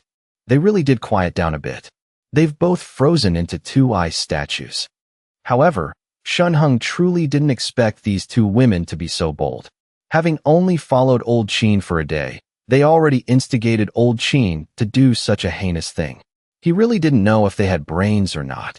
How could people like that become minor celebrities in the entertainment industry? Let's get down to business first. Shan Hung also ignored those 2 ice statues. After all, if they actively sought death, who could stop them? "Tomorrow, you guys continue to help me take over the neighborhoods and expand the trading territory. At the same time, we need to grow our team. Strive to occupy the entire North City area within 3 days." Shan Hung looked at Gui Yupeng and Rin Jie. "No problem, right?" Gui Yupeng quietly glanced at the map of Jiangxing and nodded. "Rest assured, boss. 3 days, guaranteed to complete the mission. Now, every company has no living people and basically doesn't need to be managed. The living people are only left in the neighborhoods. The North City has a total of 10 large neighborhoods and 13 small neighborhoods. Currently, out of the 10 large neighborhoods, we have taken over 4. Out of the 13 small neighborhoods, we have taken over 1. Tomorrow, we will take over at least 3 more large neighborhoods and 5 small neighborhoods. The day after tomorrow, we will take over the remaining large neighborhoods, and within the following 3 days, we will sweep clean the small neighborhoods. The entire North City, all the neighborhoods, will fall into the boss's hands. The boss will also become the overlord of the entire North City." "Boss, may I ask a question?" Bai Jie raised her hand at this moment. "Speak." Shan Hung nodded. Bai Jie hesitated for a moment. Now the world has fallen into the apocalypse, and no one knows when order will be restored. If we just keep selling supplies like this, will we run short of supplies in the future? After all, with the rapid increase in people, the demand for supplies will also be extremely massive. Currently, money is completely useless. But boss, you are selling a large amount of supplies. Although you earn a huge sum of money, it will cause our own people to lack supplies in the future. By then, I'm afraid. Shan Hung smiled. I understand what you mean. However, you don't need to worry too much. You just need to do your job well. As for the supplies, I can tell you this. My supplies will absolutely not run short. Moreover, even if we sell a large amount, there's no need to worry. I need money, a lot of money. With money, I can upgrade my vending machine. Reaching level 10 on the vending machine rewarded me with an ability fruit. Reaching level 20, will there be more rewards? Yes, boss. I understand. Seeing the boss say this, Baijia nodded and didn't say more, quietly sitting down. Shan Hung was very satisfied with this kind of subordinate. As long as he simply explained once, the other party wouldn't need to say more. As long as you can properly execute my decisions, that's enough. Rinjia, later you move to Yuping's place. Old Sheen has a wife, so it wouldn't be very appropriate for you guys to continue staying together. You stay with Gao Xiong and Xian. Shan Hung arranged. As for Baijia, a woman, leaving her alone in a villa probably wouldn't be very safe. Boss, let her stay at my house. She can just keep my wife company. Gui Yuping spoke up. Besides, there are quite a few rooms in the villa. It's completely livable. This guy, and he says he has no selfish motives? Shan Hung couldn't believe it. Just don't intentionally go to the wrong door at night. Since he said that, Shan Hung didn't say anything more, nodding. You guys arrange it yourselves? Old Sheen, you stay for a moment. The rest of you can go back. Yes. Everyone stood up one after another and left the meeting room. Only then did Shan Hung turn to look at Old Sheen. Tonight, something might come here. You need to heighten your vigilance. Something coming here? Old Sheen obviously didn't understand Shan Hung's meaning. Do you still remember the murder of Qin Jiawei? Shan Hung asked. I remember, that young master of the Wanda Bank. What's wrong? Old Sheen looked extremely puzzled, then reacted. Back when I was photographed by the boss, did his father come looking for him? His old man is dead. I killed him. Shan Hung shook his head. I mean, Qin Jiawei might come tonight. Ah. Old Sheen's eyes widened. Boss, Qin Jiawei is definitely dead. How could he come? A corpse coming back to life. It really is a corpse coming back to life. Shan Hung said. In the South City, there's a group of mad scientists who formed an organization called the Heaven and Earth Society. They study how to control corpses. And Qin Jiawei is a resurrected corpse controlled by them. Today, Mengqing killed Qin Jintian and intentionally left blood on him. Qin Jiawei might follow that scent and track him here. Is it that evil? Old Sheen was stunned. He didn't expect there to be scientists researching this stuff. The apocalypse was already here. Instead of researching ways to help humanity survive, they're thinking about these things. They really are a bunch of animals.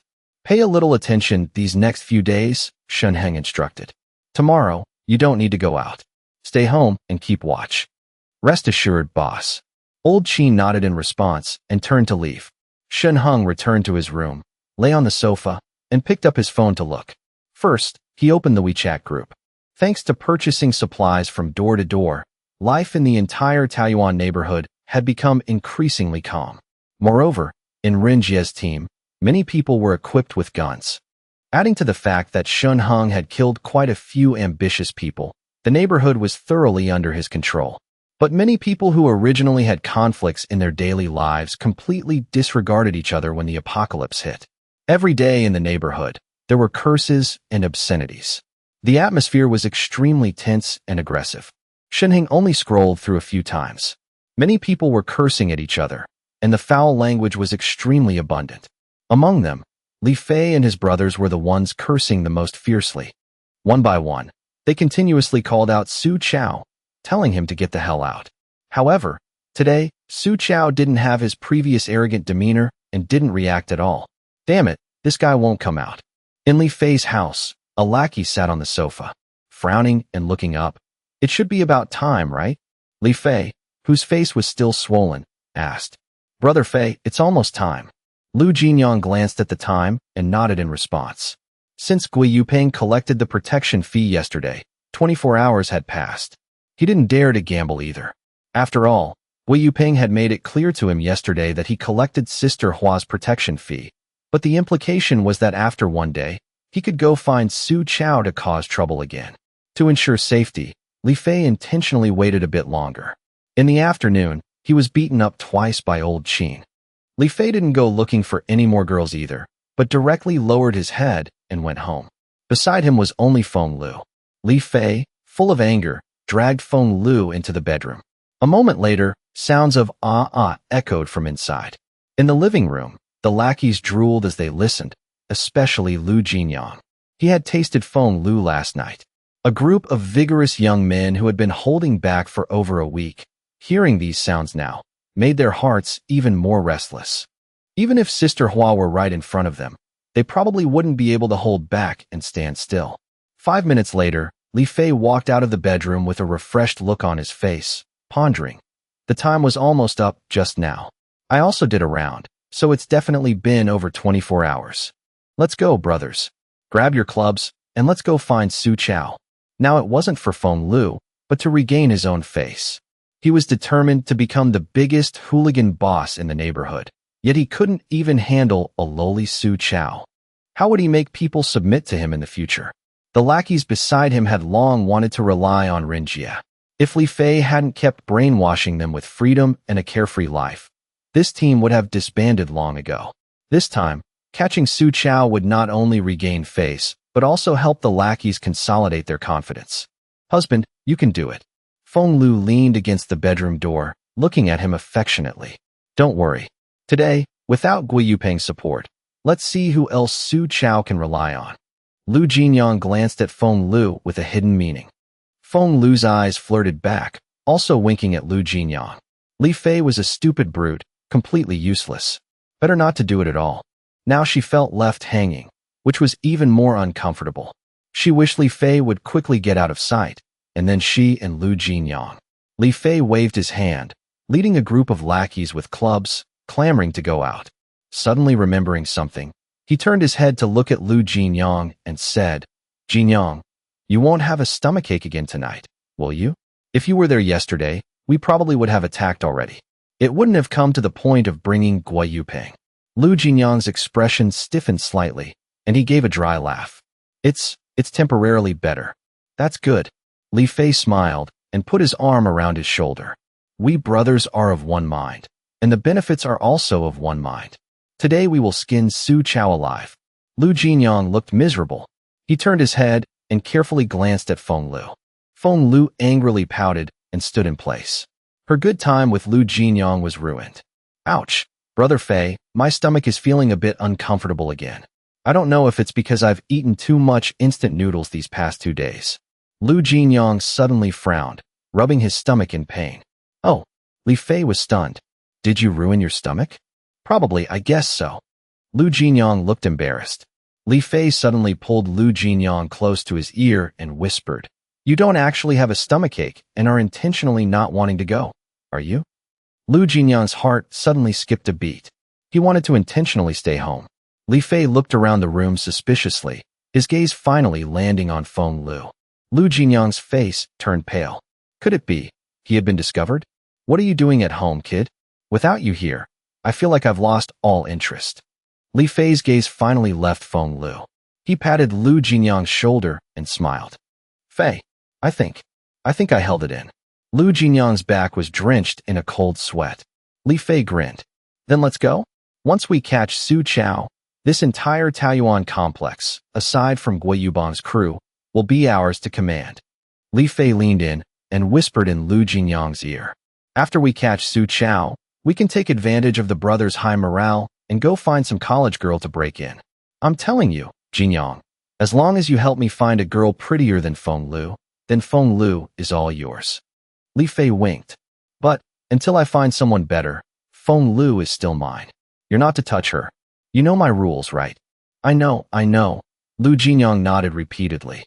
That's just how Li Fei was.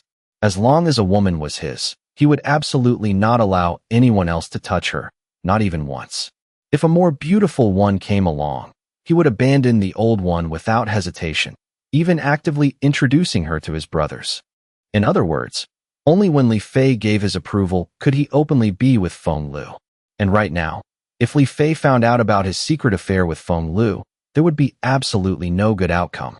Under Fonglu's resentful gaze, Lu Jinyang had no choice but to leave with Li Fei. As he went downstairs, Lu Jinyang looked up and glanced back. Fonglu was standing at the door, looking at him with an angry expression. Lu Jinyang quickly lowered his head, afraid of being seen by Li Fei. The group of them, armed with clubs, once again entered the underground tunnel, heading towards Chun Xiaohua's villa. The door to underground room number 2 quietly opened again, revealing Shan Hung and several of the girls. Li Fei is really here again. It's just like watching a TV series. The group felt like they were watching a movie, and they even had front row seats. When Li Fei's group turned towards building number 1, Shan Hung and the others quietly came out, went to a familiar spot, and looked over. Qin Xiaohua, today I'd like to see how you're going to fight me without Guayu. Ahem, without Brother Bang protecting you. Li Fei shouted at the basement door, then waved his hand. The lackeys behind him raised their clubs and began pounding relentlessly on the main door. Bang! Inside the bedroom, Qin Xiaohua was full of vigor, while Su Chao, lying beside her, was pale with dry, cracked lips. For a full day, a whole 24 hours, he hadn't even been allowed to set foot on the ground. Eating, drinking, and sleeping were all done in bed. Su Chao felt like he was about to die. The thought of Qin Xiaohua made him want to vomit. This woman was truly a witch. Normally, people suck on dirt, but she could suck on granite. Qin Xiaohua was treating him like a living sex toy. Take another pill, then drink some water. We'll continue. Qin Xiaohua, in high spirits, instructed Su Chao. Su Chao's face turned ashen. Sister Hua, if this continues, I'm really going to die. Please let me rest for a while, okay? Qin Xiaohua had brought men home before, so of course, she still had pills. In one day, he had already swallowed 3. Rest? What rest? These moments of passion are precious as gold. Didn't you say you loved Sister Hua the most? Sister Hua gave Su Chao a flirtatious glance. Su Chao just wanted to spit in her face. What the hell do I like about you? Your belly full of fat, or the wrinkles around your eyes? However, he naturally didn't dare to say this out loud. He forced a smile. I really can't go on. We have a long future together, don't we? Is Sister Hua afraid I'll run away? I've used up too much energy. Please, Sister Hua, just let me rest for a bit. Qin Xiaohua looked displeased. Just as she was about to speak, she suddenly heard the sound of the basement door being pounded on repeatedly. The familiar sound of banging on the door rang out again. Her expression changed. She quickly put on a thick coat and hurried to the basement door, where she heard Li Fei's aggressive cursing from outside. Qin Xiaohua, if you don't open the door, don't blame me for being impolite later. Li Fei, you've got some nerve. Qin Xiaohua sneered. Don't forget who protects this complex. I already paid Guiyubang the protection fee yesterday. Do you know what a protection fee is? I spent 1.2 million. Guiyubang will protect my safety. Now get lost, and I won't tell him. Otherwise, when I contact Guiyubang, you'd better watch out, or you'll get shot. Haha. Li Fei let out a strange laugh. Fine, go ahead and contact him. Qin Xiaohua's jaw dropped. She asked doubtfully. Aren't you afraid Guiyubang will kill you? Guiyubang has a gun. This Li Fei must have eaten a bear's heart and a leopard's gall. You probably don't understand. Brother Bang did take your protection money, but that was from last night until tonight. Last night, I came at 10. It's already 11 at night now. The 24-hour protection period has long since expired. What? Qin Xiaohua was stunned. I spent so much money, and it only protects me for 24 hours? 1.2 million, and it only protects me for that long? This is outrageous. She immediately took out her phone and dialed Guiyubang's number. Hello. Guiyubang's impatient voice came through the phone. If you have something to say it quickly. You're waking up my son. Although Qin Xiaohua looked terrible, she still forced a smile and tried to be friendly. Yubang, Sister Ho wants to ask you something. Didn't I give you the protection money yesterday? That Li Fei is here again. Can you come over and get rid of him? He's here again? Guiyubang's expression was full of doubt. You need me to step in, right? Yes, that's right. All right. Seeing as you're a regular customer, I'll give you a discount. Let's round it to 1 million. Guiyubang said lazily. Transfer the money, and I'll be right there. 1 million wasn't a small sum. Earning an extra million a day, that's 10 million in 10 days. If he handed it over to the boss would definitely be even more satisfied with his work. Didn't I already give you 1.2 million yesterday? Qin Xiaohua's eyes widened. Why are you asking for money again? You said it yourself, that was yesterday's business. Guiyubang rolled his eyes. Yesterday's protection money was for yesterday. What does it have to do with today? Huh? Qin Xiaohua was completely bewildered. It was just as Li Fei had said. 1.2 million really only bought her 1 day of protection? You didn't say that before, Chen Xiaohua said anxiously. 1.2 million, and you only protect me for one day? This is too unreasonable. If you had said so earlier, I wouldn't have agreed. You didn't ask. Gui Yubong was full of confidence, completely unafraid. Don't you see what times we're in? It's a waste of breath to talk about this. If you hadn't paid yesterday, your basement would have been torn apart by Li Fei, and that Su Chao would have been captured by them long ago. How could you have enjoyed a comfortable day like that? Dream on. Chen Xiaohua, why are you hiding Su Chao? Men like beautiful women, and women like handsome men. Su Chao might be useless, but he's got the looks. He's a pretty boy. Besides, have you ever seen a pack of instant noodles for 100,000? Have you ever seen a bottle of water for 100,000? Let alone 100,000. Even if they were sold for 1 million or 10 million before, people would still be fighting to buy them. It's because our boss is merciful and wants to give everyone a chance to live that he took the initiative to lower the prices. Otherwise, would you still be alive now? Chen Xiaohua was speechless. After a long while, she said in a low voice, That's too expensive. If you think it's expensive, then forget it. Goodbye. Without waiting for her to speak, Gui Yubong hung up abruptly. Yubong. Could you? Hello. Chen Xiaohua couldn't believe Gui Yubong hung up just like that. She only heard a few busy tones from the phone.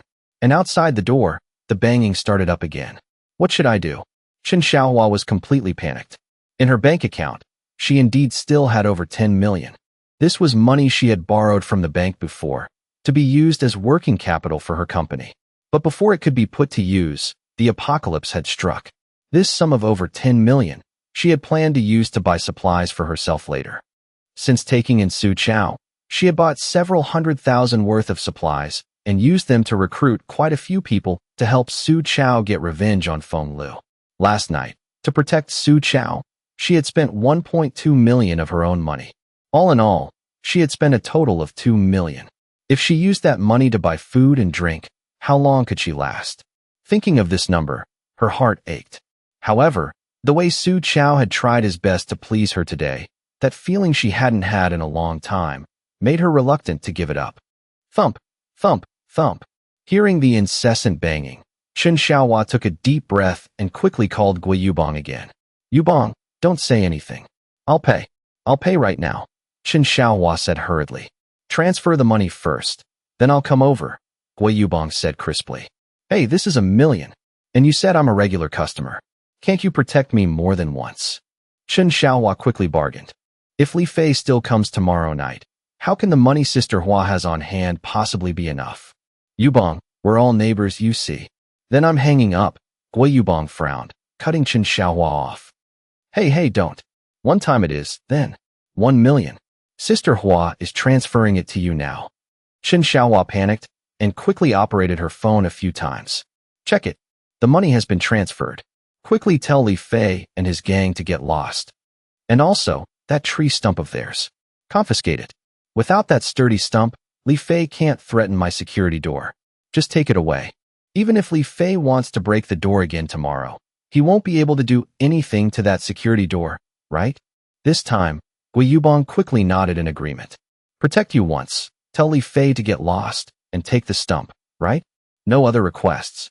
Nothing else. Chen Xiaohua nodded frantically. Gui Yubong hung up the phone, spoke with his wife for a bit, then returned to the underground tunnel. From a distance, he saw the boss with several of his ladies standing in the corner, enjoying the show. Gui Yubong approached and greeted him respectfully. Yubong, Sister Hua wants to pay again. Shan Hung smiled. Yes, I gave her a discount. 1 million, Yubong nodded. Then you should remind that idiot Li Fei. This is the price for one-time protection. It won't last for 24 hours, Shan Hung reminded him. Gui Yubong smiled. I had the same idea. Boss, just watch how I handle it. He knew very well that the boss hated Su Chao and Fonglu to the bone. These next few days would be their last. Moreover, he couldn't let them die so easily. Li Fei was at the door, directing his brothers to break it down with all their might. Li Fei. A voice came from behind. It was Gui Yubong. Li Fei was startled and quickly turned around. Brother Bang. Go back, Gui Yubong said indifferently, fiddling with the gun in his hand. Li Fei's face turned ashen. Chen Xiaohua paid up again. That's right. An old customer. Transferred me 1 million to protect her one time. Gui Yubong smiled, his eyes narrowing as he nodded. That old hag. She's damn rich. Li Fei was unwilling, but facing Gui Yubong, he could do nothing. He could only clench his fists and say in a low voice, "All right, Brother Bang. If she keeps paying the protection fee, then we'll leave." After saying this, he turned and glared at the basement door. This damn door is so sturdy. We've been hitting it for so long and it won't open. But, old hag, I'd like to see how many times you can afford to hire Gui Yubong. Coming here every night to seek revenge, over and over again, the morale of the brothers is quickly fading. Leave the tree stump, Gui Yubong said softly as Li Fei walked past him. Huh. Li Fei was stunned, then frowned. Brother Bang, about this, if we don't have the stump, what are we going to use to break the door?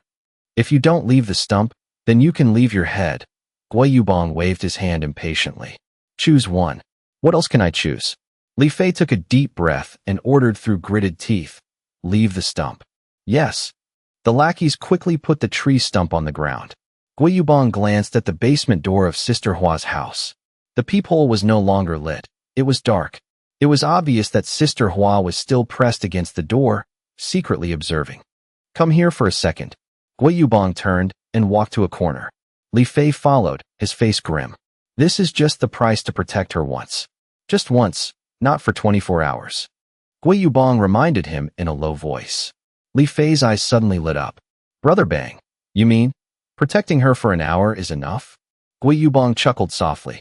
As for the stump, isn't there anything else you can use to break the door? What? What else is there? Li Fei couldn't think of anything.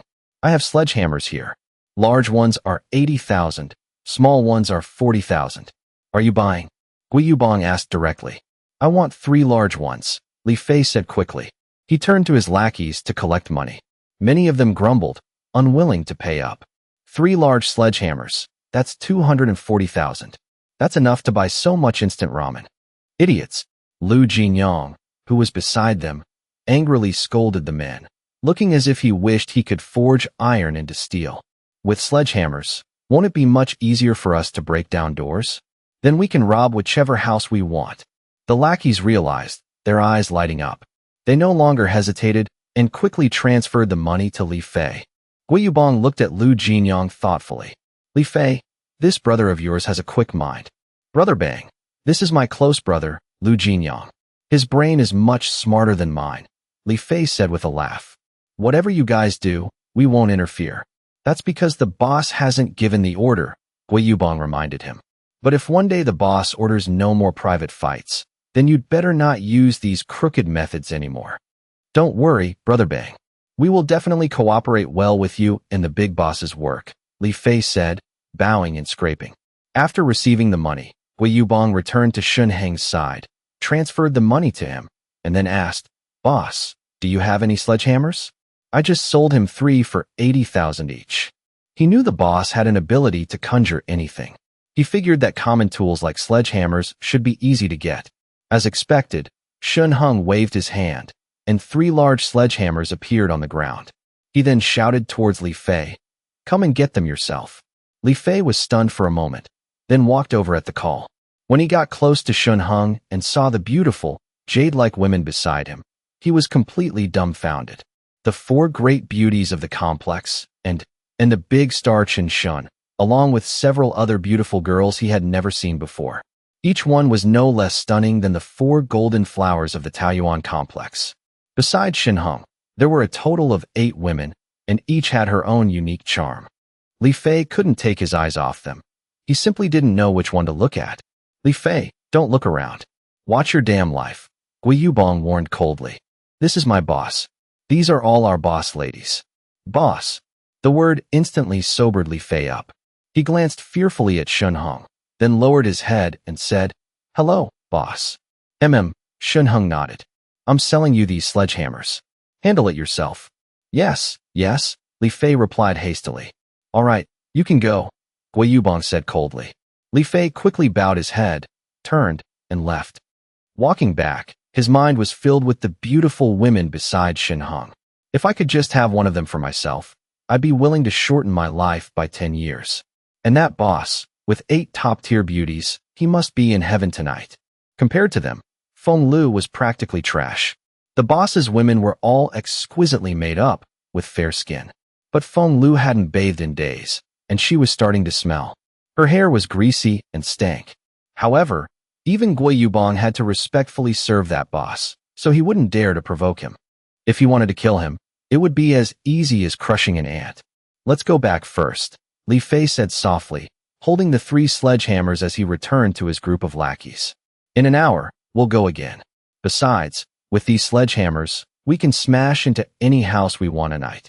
He hefted the large sledgehammer in his hand, his confidence soaring. This hammer felt great in his hand. It was the perfect tool for murder, robbery, and home invasion. The 240,000 was well spent. Fei, my stomach hurts a bit right now. Lu Jinyang, hearing Li Fei say they would go to Sister Hua's house again in an hour, immediately rolled his eyes and clutched his stomach with a pained expression. It hurts again? Li Fei frowned, looking at Lu Jinyang. I can still bear it for a little while now. No, I can't. I have to go find a place to take a dump first. To make it look more real, Lu Jinyang clutched his lower abdomen with both hands, his body bent over. All right, you go ahead. We'll go back first, Li Fei nodded. Be careful. All right. Lu Jinyang shook his head and sighed, following the group from the rear. After everyone had gone upstairs, he found a dark corner and squatted down, pretending to be relieving himself. For my future rendezvous with Fonglu, I have to risk it. It's no big deal to shiver in the cold for a little longer. But when I start a match with Fonglu, I'll be sweating buckets. Meanwhile, Shan Hung and Gui Yubong, after a brief chat, had each returned to their own homes. In an hour, there would be a good show to watch. Chen Xiaohua saw that Li Fei and his men had all left. Gui Yubong had even deliberately placed the stump where her peephole could see it, to prove he kept his word. She immediately breathed a sigh of relief. She quickly opened the door and struggled to drag the tree stump into her basement. Finally, this instrument of crime was in her hands. In this world of ice and snow, without it, how could Li Fei break her door? Tomorrow, she probably wouldn't have to pay the protection fee anymore. But remembering the 1 million she had just transferred to Gui Yubong, Sister Hua couldn't help but feel a pang of heartache. Damn it, another million gone. She turned around, majestic and imposing, and walked up the stairs with a do-or-die determination. Tonight, she would stay up all night. She spent 1 million, so she had to get 100 million's worth out of Su Chao. When Su Chao saw Chen Xiaohua looking at him with gleaming eyes, he couldn't help but shudder. A song by a certain pop idol suddenly played in his head. All you do is want, until I want to run away. An hour later, Sister Hua was lying on the bed, while Su Chao was trembling all over, tears streaming down his face. He really couldn't take it anymore. He had just taken 2 pills and felt completely drained. He now deeply regretted it. With Fonglu, at least it was enjoyable. But with this old hag, it was a complete nightmare. Oh God, can someone save me? I want to die. I really want to die. 1 last pill left. Be good, eat it. Sister Hua rested for a moment, then got up and instructed. Sister Hua, Su Chao sobbed. I can't do it anymore. I'm really going to die. I regret it. Let me go? Can I go? Want to leave? It's not that easy now. Sister Hua sneered. A vicious thought suddenly arose in Su Chao's mind. He reached into the bedside table drawer, pulled out a pair of scissors, and unexpectedly stabbed at Chen Xiaohua. Chen Xiaohua quickly rolled to one side, grabbed the blanket, and threw it at Su Chao. With a rip, the blanket was cut by the sharp scissors, and cotton flew everywhere. Su Chao, you bastard, you dare to attack me? Chen Xiaohua rolled off the bed, quickly put on her clothes, and furiously shouted, Are you crazy? You're the crazy one, you bitch. Su Chao stabbed through the blanket, but he already felt his bones and muscles give way, completely exhausted. He panted and cursed. Damn it, you don't want to live, but I do. I've taken so many pills, you lowly thing. From morning till night, all you want to do is that. You came to my house. Weren't you selling yourself? What are you pretending to be noble for? You're here for me to play with, Chen Xiaohua said coldly. I just spent another 1 million on a waste like you. If you don't let me play, how will you pay me back? I feel sick just looking at you now, Su Chao snorted, gripping the scissors. You rotten bitch, go to hell. Kill Chen Xiaohua, then leave with the supplies in her house. There are plenty of starving people in the complex and many empty rooms. There will definitely be a place for me. Seeing Su Chao charge at her again, Chen Xiaohua screamed, then quickly turned and ran towards the kitchen. Su Chao chased her out of the room, but his legs went soft and he knelt on the ground, trembling as he got up. His legs were still shaking uncontrollably. This old hag. Damn, she's really a succubus. You bastard, you're a vacuum cleaner that's come to life. He struggled to chase after Chen Xiaohua, but she had already found a suitable weapon in the kitchen, 2 meat cleavers. She stared at Su Chao with a grim expression. An inch longer is an inch stronger. Although Su Chao was a man, his bones were already weak and his muscles were limp. Plus, the weapon in his hand was just a pair of scissors. He was probably no match for Chen Xiaohua. Chen Xiaohua was older, and her advantages were her weapons and abundant stamina at the moment. However, she still didn't dare to act rashly, afraid of being stabbed by Su Chao if she was careless. The two stood facing each other on opposite sides of the dining table, neither daring to make the first move. At the same time, Li Fei sat on the sofa in his house, constantly checking his phone. Finally, an hour had passed. During that time, Lu Jinyang had used the excuse of going to the bathroom 3 times, each time looking more exhausted than the last. Time's up. Let's go, brothers. Li Fei shouldered the large sledgehammer and walked out first. The other brothers followed one after another. Fei. Lu Jinyang leaned limply against the sofa, muttering, I really can't do it anymore. This stomach just won't cooperate. Jinyang, then you just rest at home. This time, Su Chao is definitely dead, Li Fei sneered. Chongyao, go for it. Fonglu looked at Li Fei with a touched expression and took the initiative to kiss him on the cheek. Haha. Li Fei smiled and glanced at Fonglu. After tonight, tomorrow during the trade, I'll see which house has beautiful women, follow them directly, break down the door, and snatch them.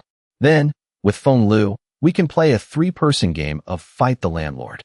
Fonglu is slutty and bold. She'll definitely accept my proposal. After playing a few times and the thrill is gone, I'll just push Fonglu off on Lu Jinyang. Let's go.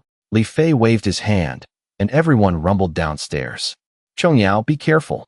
Fonglu stood at the door, sticking her head out to obediently say goodbye to Li Fei. But then she discovered a pair of hands wrapping around her from behind. They started groping. Fonglu's heart tightened, but she kept the smile on her face. After Li Fei was all the way downstairs, she turned around and pouted at Lu Jinyang. Are you trying to die? Aren't you afraid Li Fei will notice something's wrong? Baby, to satisfy you, I pretended to have a stomach ache and endured the cold outside for a long time. Lu Jinyang smirked. Fonglu wrapped her arms around Lu Jinyang. Then it's a deal. You have to satisfy me. Just as Chen Xiaohua and Su Chao were in a standoff, her grandson upstairs suddenly rubbed his eyes and came down the stairs. Grandma, why is it so noisy? It woke me up. Xiaobao, be careful. Don't come down. Go back to your room. Chen Xiaohua's face changed, and she cried out urgently. She was standing on one side of the kitchen, while Su Chao was near the stairs. With just a turn, he could grab her grandson. Su Chao revealed a cold smile.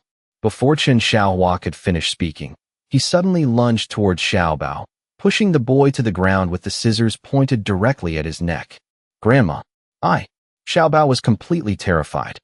Su Chao, let's talk this out calmly. Let my grandson go. Chen Xiaohua was furious and shouted. Give me all the supplies, and I'll leave right now. Su Chao said with a ferocious expression. Okay, but don't hurt Xiaobao, Chen Xiaohua said quickly. But at that moment, a loud noise came from the main basement door. Bang, bang, boom. The sound echoed throughout the room. Chen Xiaohua, are you going to open the door this time? Li Fei's voice came through the crack in the door. Let me tell you, we brought sledgehammers this time. They're much stronger than that tree stump. Chen Xiaohua, you fucking lied to me. They didn't leave at all. Su Chao suddenly raised his head and stared fiercely at Chen Xiaohua. Li Fei is at the door. I can't escape at all. I clearly spent $1 million. Chen Xiaohua was also confused. Seeing no response from inside, Li Fei frowned and said, Brothers, break down the door directly. Yes. 3 men with large sledgehammers continuously pounded on the door, even shouting a rhythm, 8-0, 8-0.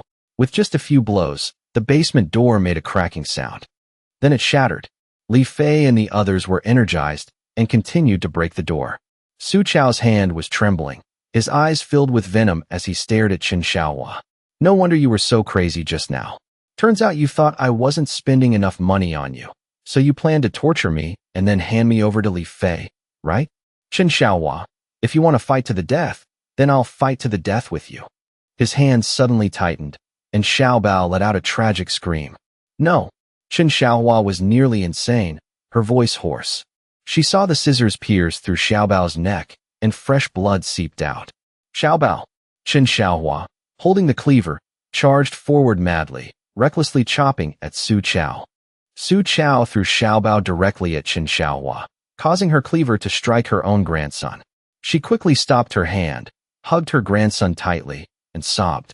Su Chao wanted to take this opportunity to kill Chen Xiaohua, but he heard footsteps coming from downstairs. It was clearly Li Fei and his gang entering. He quickly turned and ran up the stairs to the third-floor bedroom, yanked open the window, and jumped out without hesitation. I've escaped. Although Su Chao's body was weak, his will to survive gave him a burst of energy. He trembled as he ran to the side. As long as I escape, Li Fei won't find me. Then, I'll kill you all one by one. Damn it, that bitch Fonglu. Sooner or later I'll torture you to death.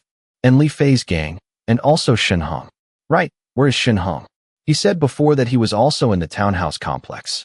I think it was row 2. Maybe I should take this opportunity to go kill Shan Hung and steal his supplies. Just as Su Chao's mind was racing, a powerful flashlight beam shone directly in his face. The light was blinding.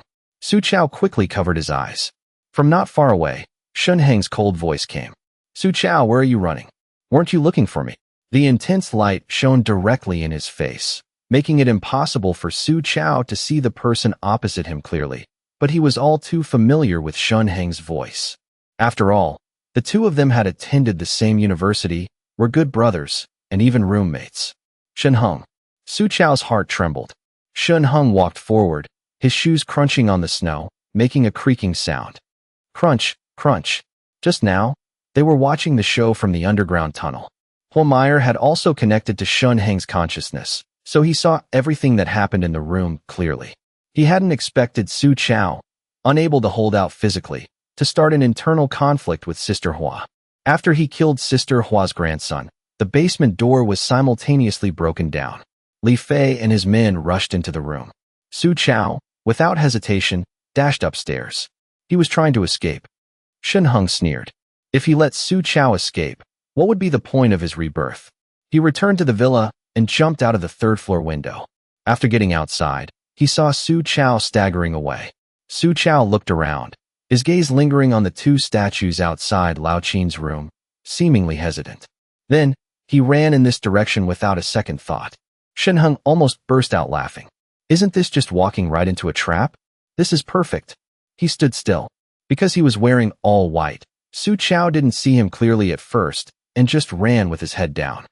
It wasn't until he was close that Shan Hung pulled out a flashlight, the strong beam shining directly in his face. Su Chao, how did you know I'd be here tonight? Su Chao knew he couldn't escape. Moreover, under the intense flashlight beam, he couldn't even open his eyes, let alone fight Shan Hung. I've always been very concerned about you, Shan Hung said with a smile. I didn't expect that you, in order to get revenge on Fonglu, would sell yourself to Chen Xiaohua and even turn against her, the one who took you in, and kill her grandson. You were spying on me? Su Chao's features twisted, his voice sharp. How could Shan Hung know these things? Taking refuge with Chen Xiaohua wasn't a big secret. After all, Li Fei and his men had been cursing him as a gigolo all night. But he had just killed Chen Xiaohua's grandson, Xiao Bao. Did Shan Hung install a surveillance camera in his own house? Could he have installed one in Chen Xiaohua's house too? You're monitoring an old woman. You pervert. Just then, from the third-floor window of Chen Xiaohua's house, came the aggressive voices of Li Fei and his men. They had just searched everywhere, but couldn't find Su Chao. When they asked Chen Xiaohua, the woman just hugged her grandson and cried her heart out.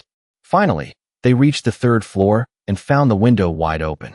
It was clear that Su Chao had escaped through the window. A group of them climbed out and saw a bright beam of light not far away, focused on Su Chao's face. Son of a bitch, Su Qiao, you dare to run. Li Fei charged forward with an iron mace. Hey! Shan Hung frowned and glanced at Li Fei. Go back. Li Fei was stunned, suddenly stopping in his tracks. He looked at Shan Hung standing in the snow and said in surprise, Boss. Li Fei had a deep impression of Shan Hung. A young man who looked weak and couldn't even trust a chicken was actually the big boss of Harmony Brings Wealth. Not only did he have many guns, but he was also surrounded by beautiful women. He was truly a winner in life. I still have use for this person, Shan Hung said indifferently. Li Fei's expression was very ugly. He had been busy for 2 whole nights, only to find out it was all for someone else. You bastard, why didn't you break the door yourself? You even sold me the tools at a high price. You're not listening to me? Shan Hung's face was cold. Fine. We're leaving. Li Fei suppressed the anger in his heart, but he couldn't say anything. He could only force a laugh, then turn and lead his lackeys away. Li Fei is his man. Only then did Su Qiao react, his face full of resentment. No wonder they kept causing trouble for me. That bitch Fonglu took refuge with Li Fei. Was it all orchestrated by a useless piece of trash like you? Li Fei had just called Shan Hung boss. You're hilarious, Shan Hung laughed. With a click, the flashlight went out, and the surroundings were plunged into darkness. But the snow on the ground brightened the entire area. It was as clear as day. The moment Shan Hung turned off the flashlight, Su Qiao immediately sprang up, gripped the scissors, and suddenly lunged at Shan Hung. This was a great opportunity. He had been thinking of a way to escape, and finally, the moment had come. Shan Hung was wearing a white outfit. Even if he could only see the outline, that was enough. But unexpectedly, a spark of fire suddenly appeared in front of Shan Hung. Where did the fire come from? Before Su Qiao could react, the spark seemed to have a life of its own, rushing towards him at an extremely fast speed. Before he could react, he felt a sharp burning pain from his wrist. The scissors in his hand immediately fell to the ground. Su Qiao clutched his wrist and screamed in agony. He found that his right hand was charred black. There was even a faint smell of burnt flesh. It was clear that his right hand had been completely burned by the sudden flame. Su Qiao desperately plunged his hand into the snow, but the pain didn't lessen at all. Still want to resist? Shan Hung walked closer step by step, his face full of contempt. I was originally going to finish you off directly, but letting you die so easily would probably be too comfortable. A rope appeared in his hand. He tightly bound the extremely weakened Su Qiao, then lifted him up and turned back towards the villa. Thump! Back inside the house, Shan Hung threw Su Qiao onto the living room floor, his eyes deep. In his past life, Su Qiao had killed him in this very room. Reborn for 10 days. It felt like a dream. Now, their identities and positions were completely reversed. He was no longer a weak fire-type ability user, and Su Qiao's life was in his hands. Husband, who is this? Song Yinsua asked, looking curiously at Su Qiao. The other girls also gathered around. Su Qiao struggled to lift his head. When he saw Song Yinsua, he was stunned, his face filled with disbelief. Little Sand, isn't this one of the 4 great beauties of the complex? What shocked him even more was that this series of beauties, each with looks no less than Little Sands, the sisters Yang Jinxian and Yang Mushuan, Ning Jiao, Lin Lu, Chen Mengqing, and even the movie star Chen Shun. When his eyes fell on the last beautiful figure, his eyes widened and he was completely dumbfounded. Humao. Su Qiao's lips trembled, as if he had just seen a ghost. And Humao, at this moment, was nestled in Shan Hung's arms, looking at him coldly. Looking at Humao and then at Shan Hung, he felt his mind go a little haywire. These two, why are they together? And from the looks of it, they're extremely intimate. You still remember me? Humao said sarcastically. That's truly my honor, Su Qiao. Humao, you're not dead. That's great. Su Qiao quickly forced a smile. Of course I'm not dead. I have you to thank for that. It's because of you that I was able to meet my husband and enjoy such wonderful living conditions, Humao sneered. Husband. Su Qiao was stunned, instinctively looking at Shan Hung, who was holding her. His brain seemed to stop spinning. On that rainy night, you were with Fonglu, completely forgetting about me, your girlfriend. If my husband hadn't come to save me, I would have frozen to death at the company. Humao turned her head affectionately, her eyes filled with deep emotion as she looked at Shan Hung. Let me introduce you. This is my husband, Shan Hung. Su Xiao almost coughed up blood. Husband, such an intimate term. Even when he and Humao were together for half a year, she had never called him that. How long has she been with Shan Hung? And she's already calling him so intimately. What have you two done? Su Xiao suddenly thought of something and exclaimed. Isn't it obvious? Humao said contemptuously. On that rainy night, we already. You bitch. Su Xiao gnashed his teeth. When you were with me, you pretended to be so pure. Turns out you're just a slut in secret. He had worked so hard to win over Humao, and he hadn't even gotten a kiss. Yet Shan Hung had already had his fill. Thump. Before he could finish his sentence, Shan Hung kicked him in the mouth. Su Xiao immediately spat out a mouthful of blood, unable to speak. Meyer is my woman now. She has nothing to do with you anymore, Shan Hung said coldly. Humao hugged Shan Hung tightly and took the initiative to give him a passionate kiss. Husband, really?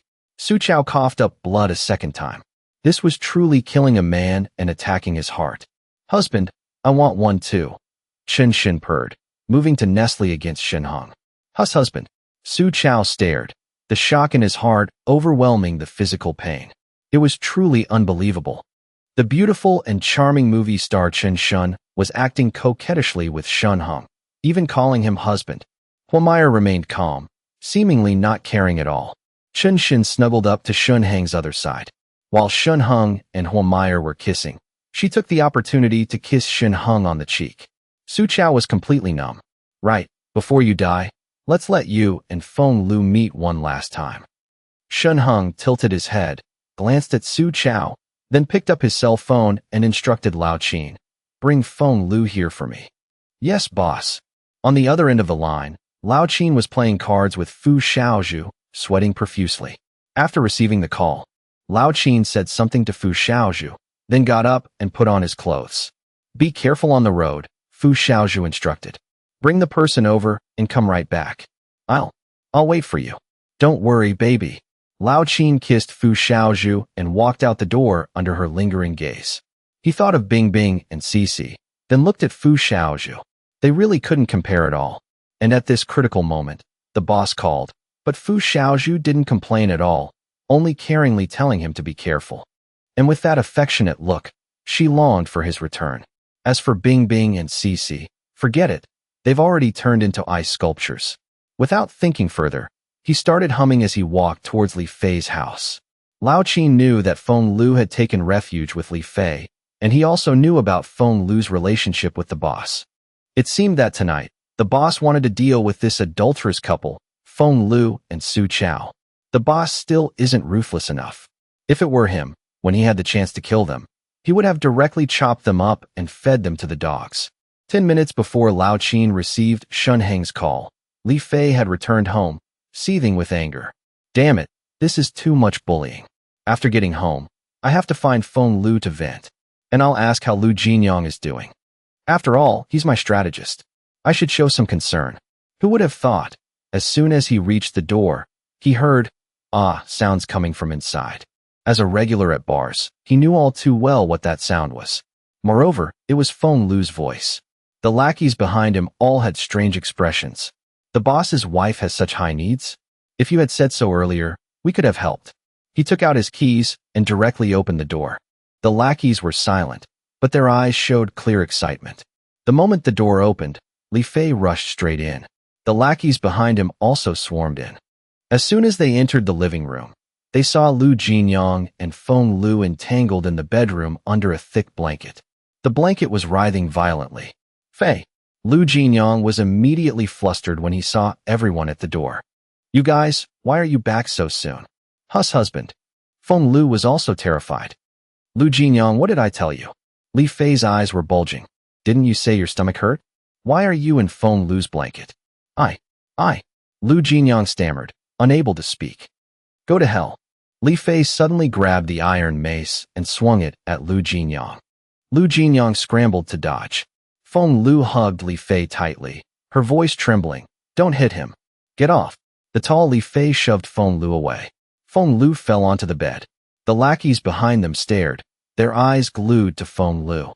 The boss's wife really has a great figure. Fonglu curled up, noticing the lackeys staring at her every move. Her face turned red and white. She quickly burrowed deeper into the blanket. Lu Jinyang, naked, kept dodging Li Fei's iron mace, but his space to evade was shrinking. Finally, he was hit hard on the arm by Li Fei's mace. Ah! Lu Jinyang screamed and fell to the ground, clutching his arm.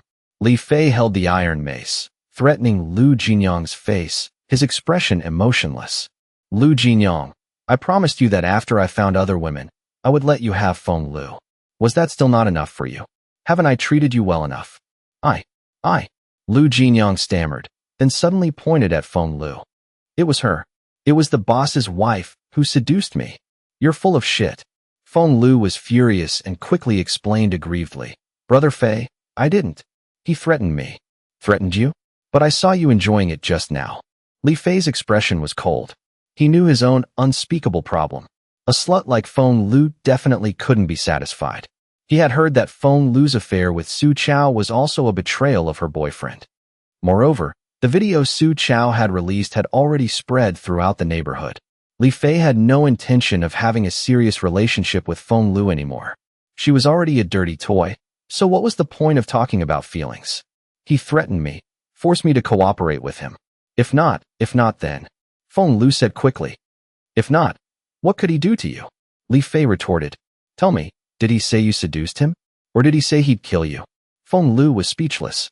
Something like this. If a woman resisted with all her might, even threatening to die, Lu Jinyang definitely couldn't have succeeded. But the key was, she herself was secretly willing, and that's how she ended up with Lu Jinyang. You bitch. Li Fei slapped Fonglu across the face. I helped you get revenge on Su Xiao, yet you dare to find Lu Jinyang at home to vent? You're a real bitch. Fonglu held her face, silent. If you like doing this, then I'll indulge you. Li Fei suddenly yanked Fonglu out of the blanket and threw her to the ground. Who do you want to find? Show me now. Fei. I was wrong.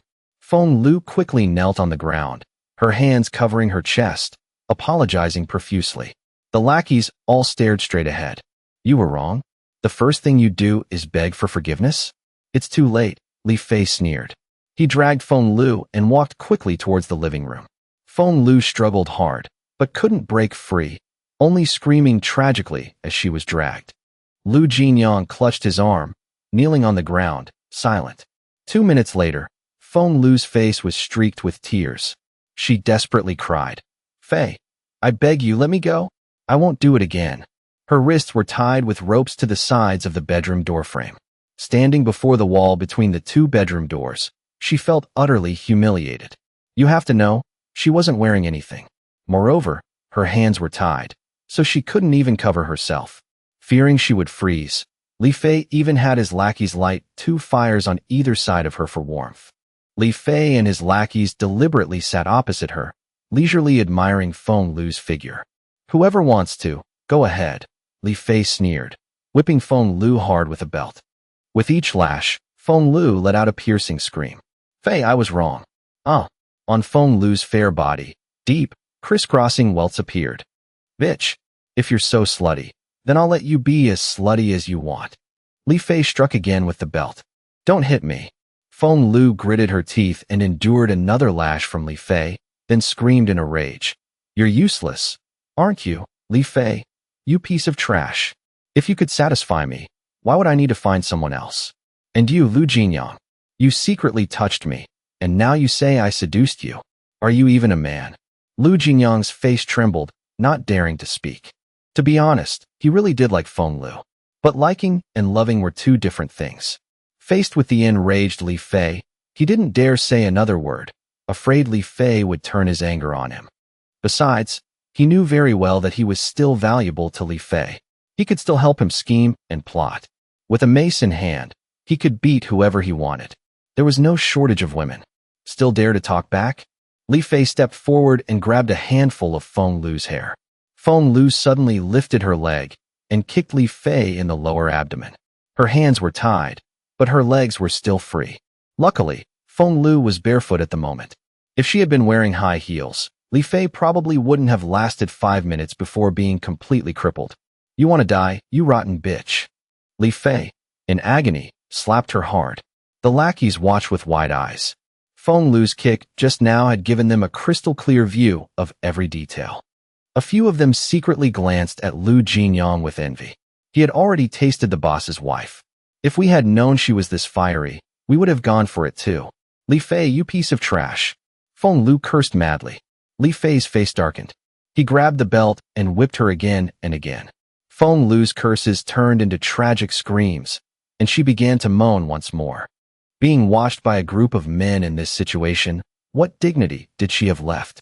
Many of the lackeys even took out their cell phones and openly took pictures of her, as if comparing them to the video Su Xiao had released yesterday. Whoever wants to, go ahead, Li Fei said, tired from hitting her, turning to his lackeys. The lackeys became even more excited. One by one, they stood up and rushed towards Fonglu. Tears streamed down her face. She glared at Li Fei with hatred. Now, what was the difference between her and a prostitute? It was all because of that bastard Su Xiao. If it weren't for him, how would I have ended up like this?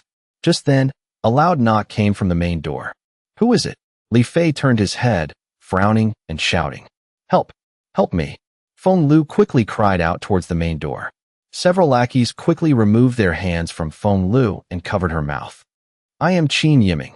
Lao Qin's voice came from outside the door, calm and steady. The boss has ordered me to take Fonglu. Open the door. It's the boss again. Hearing this persistent name, Li Fei's expression became extremely ugly. He wouldn't let him kill Su Xiao, and now he wants to take Fonglu. What does this mean? As for Fonglu, when she heard someone wanted to take her away, she struggled desperately, her mouth making muffled sounds. I heard Fonglu's voice just now. Open the door. Lao Qin's voice came again. Li Fei gritted his teeth, looked down at the iron mace in his hand, and said in a low voice, Master Qin, Fonglu is my woman now. The boss can't just take her away with a single word. This isn't appropriate. With an iron mace in hand, the world is mine. What am I afraid of? But as soon as he finished speaking, the thick security door made a huge noise. Bang! Crack! The door shattered. From outside, a hand reached in, easily tearing away the fragments of the door, then turned the lock from the inside. Everyone was stunned. Then the door was pushed open, and Lao Qin slowly walked in, bringing a gust of cold air that made everyone shiver. Lao Qin was empty-handed. That means he just broke down the security door with a single punch? Damn it, is he even human? You have an opinion on the boss's orders?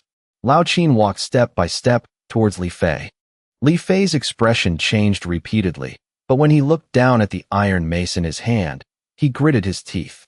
Lao Qin is empty-handed, and I have a damn weapon. What's there to be afraid of? He immediately raised the iron mace and swung it at Lao Qin. This blow was extremely fast and powerful. If it landed, Lao Qin's bones would likely be shattered. Huh. Li Fei's eyes widened, using the strength of both hands. Lao Qin just used one hand to firmly grasp the head of the iron mace, his eyes calm as he looked at him. Before Li Fei could react, Lao Qin leaned in, his left shoulder slamming into his chest. Mountain-leaning strike. A terrifying force hit him, and Li Fei flew sideways, crashing to the ground. He tried to get up twice, but couldn't. Li Fei felt like all his internal organs had been displaced. He lay on the ground, gasping for breath. Fei. The lackeys who were covering Fonglu's mouth saw this, and rushed to Li Fei's side. Two of them lingered behind, taking the opportunity to grope Fonglu a few more times. Fonglu's mind wasn't on them. Her eyes were fixed on Lao Qin, shining brightly. Lao Qin is so strong. I never expected the usually quiet and reserved Lao Qin to be so powerful.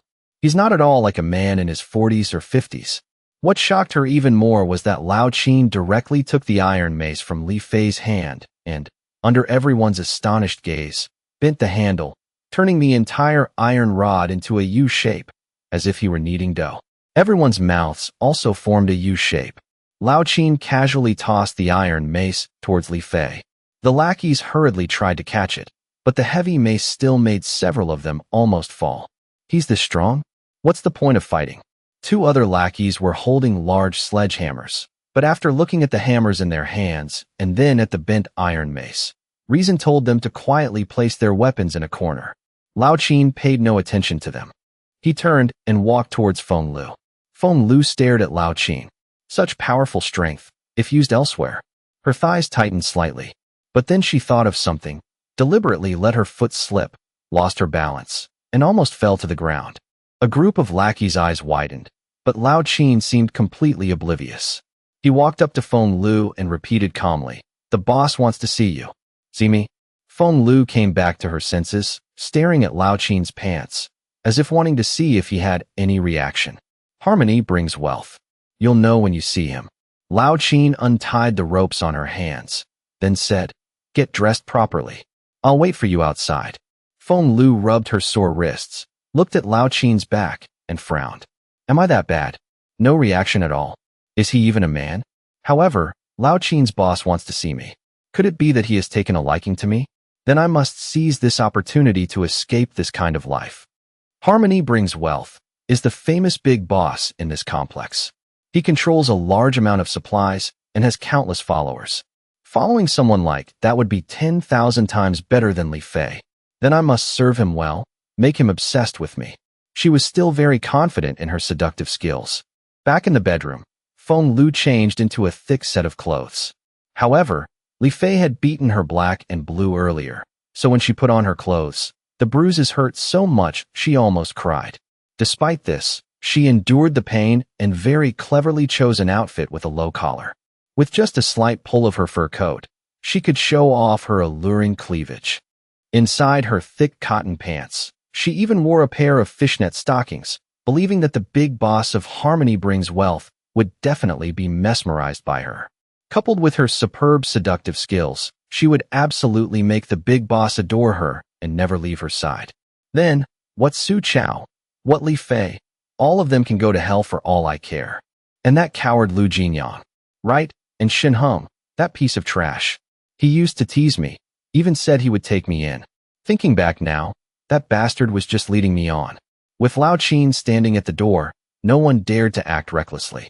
They could only watch as Fonglu walked out of the shattered security door. "Master Qin, wait for me." Seeing Fonglu following him, Lao Qin immediately quickened his pace. After delivering this woman to the boss, he had to hurry back to continue his match with Fu Xiaozhu. He didn't expect Li Fei to be so savage, daring to do that in front of so many of his men. Stripping Fonglu naked and whipping her with a leather belt. Seeing Fonglu's state just now, he also felt something.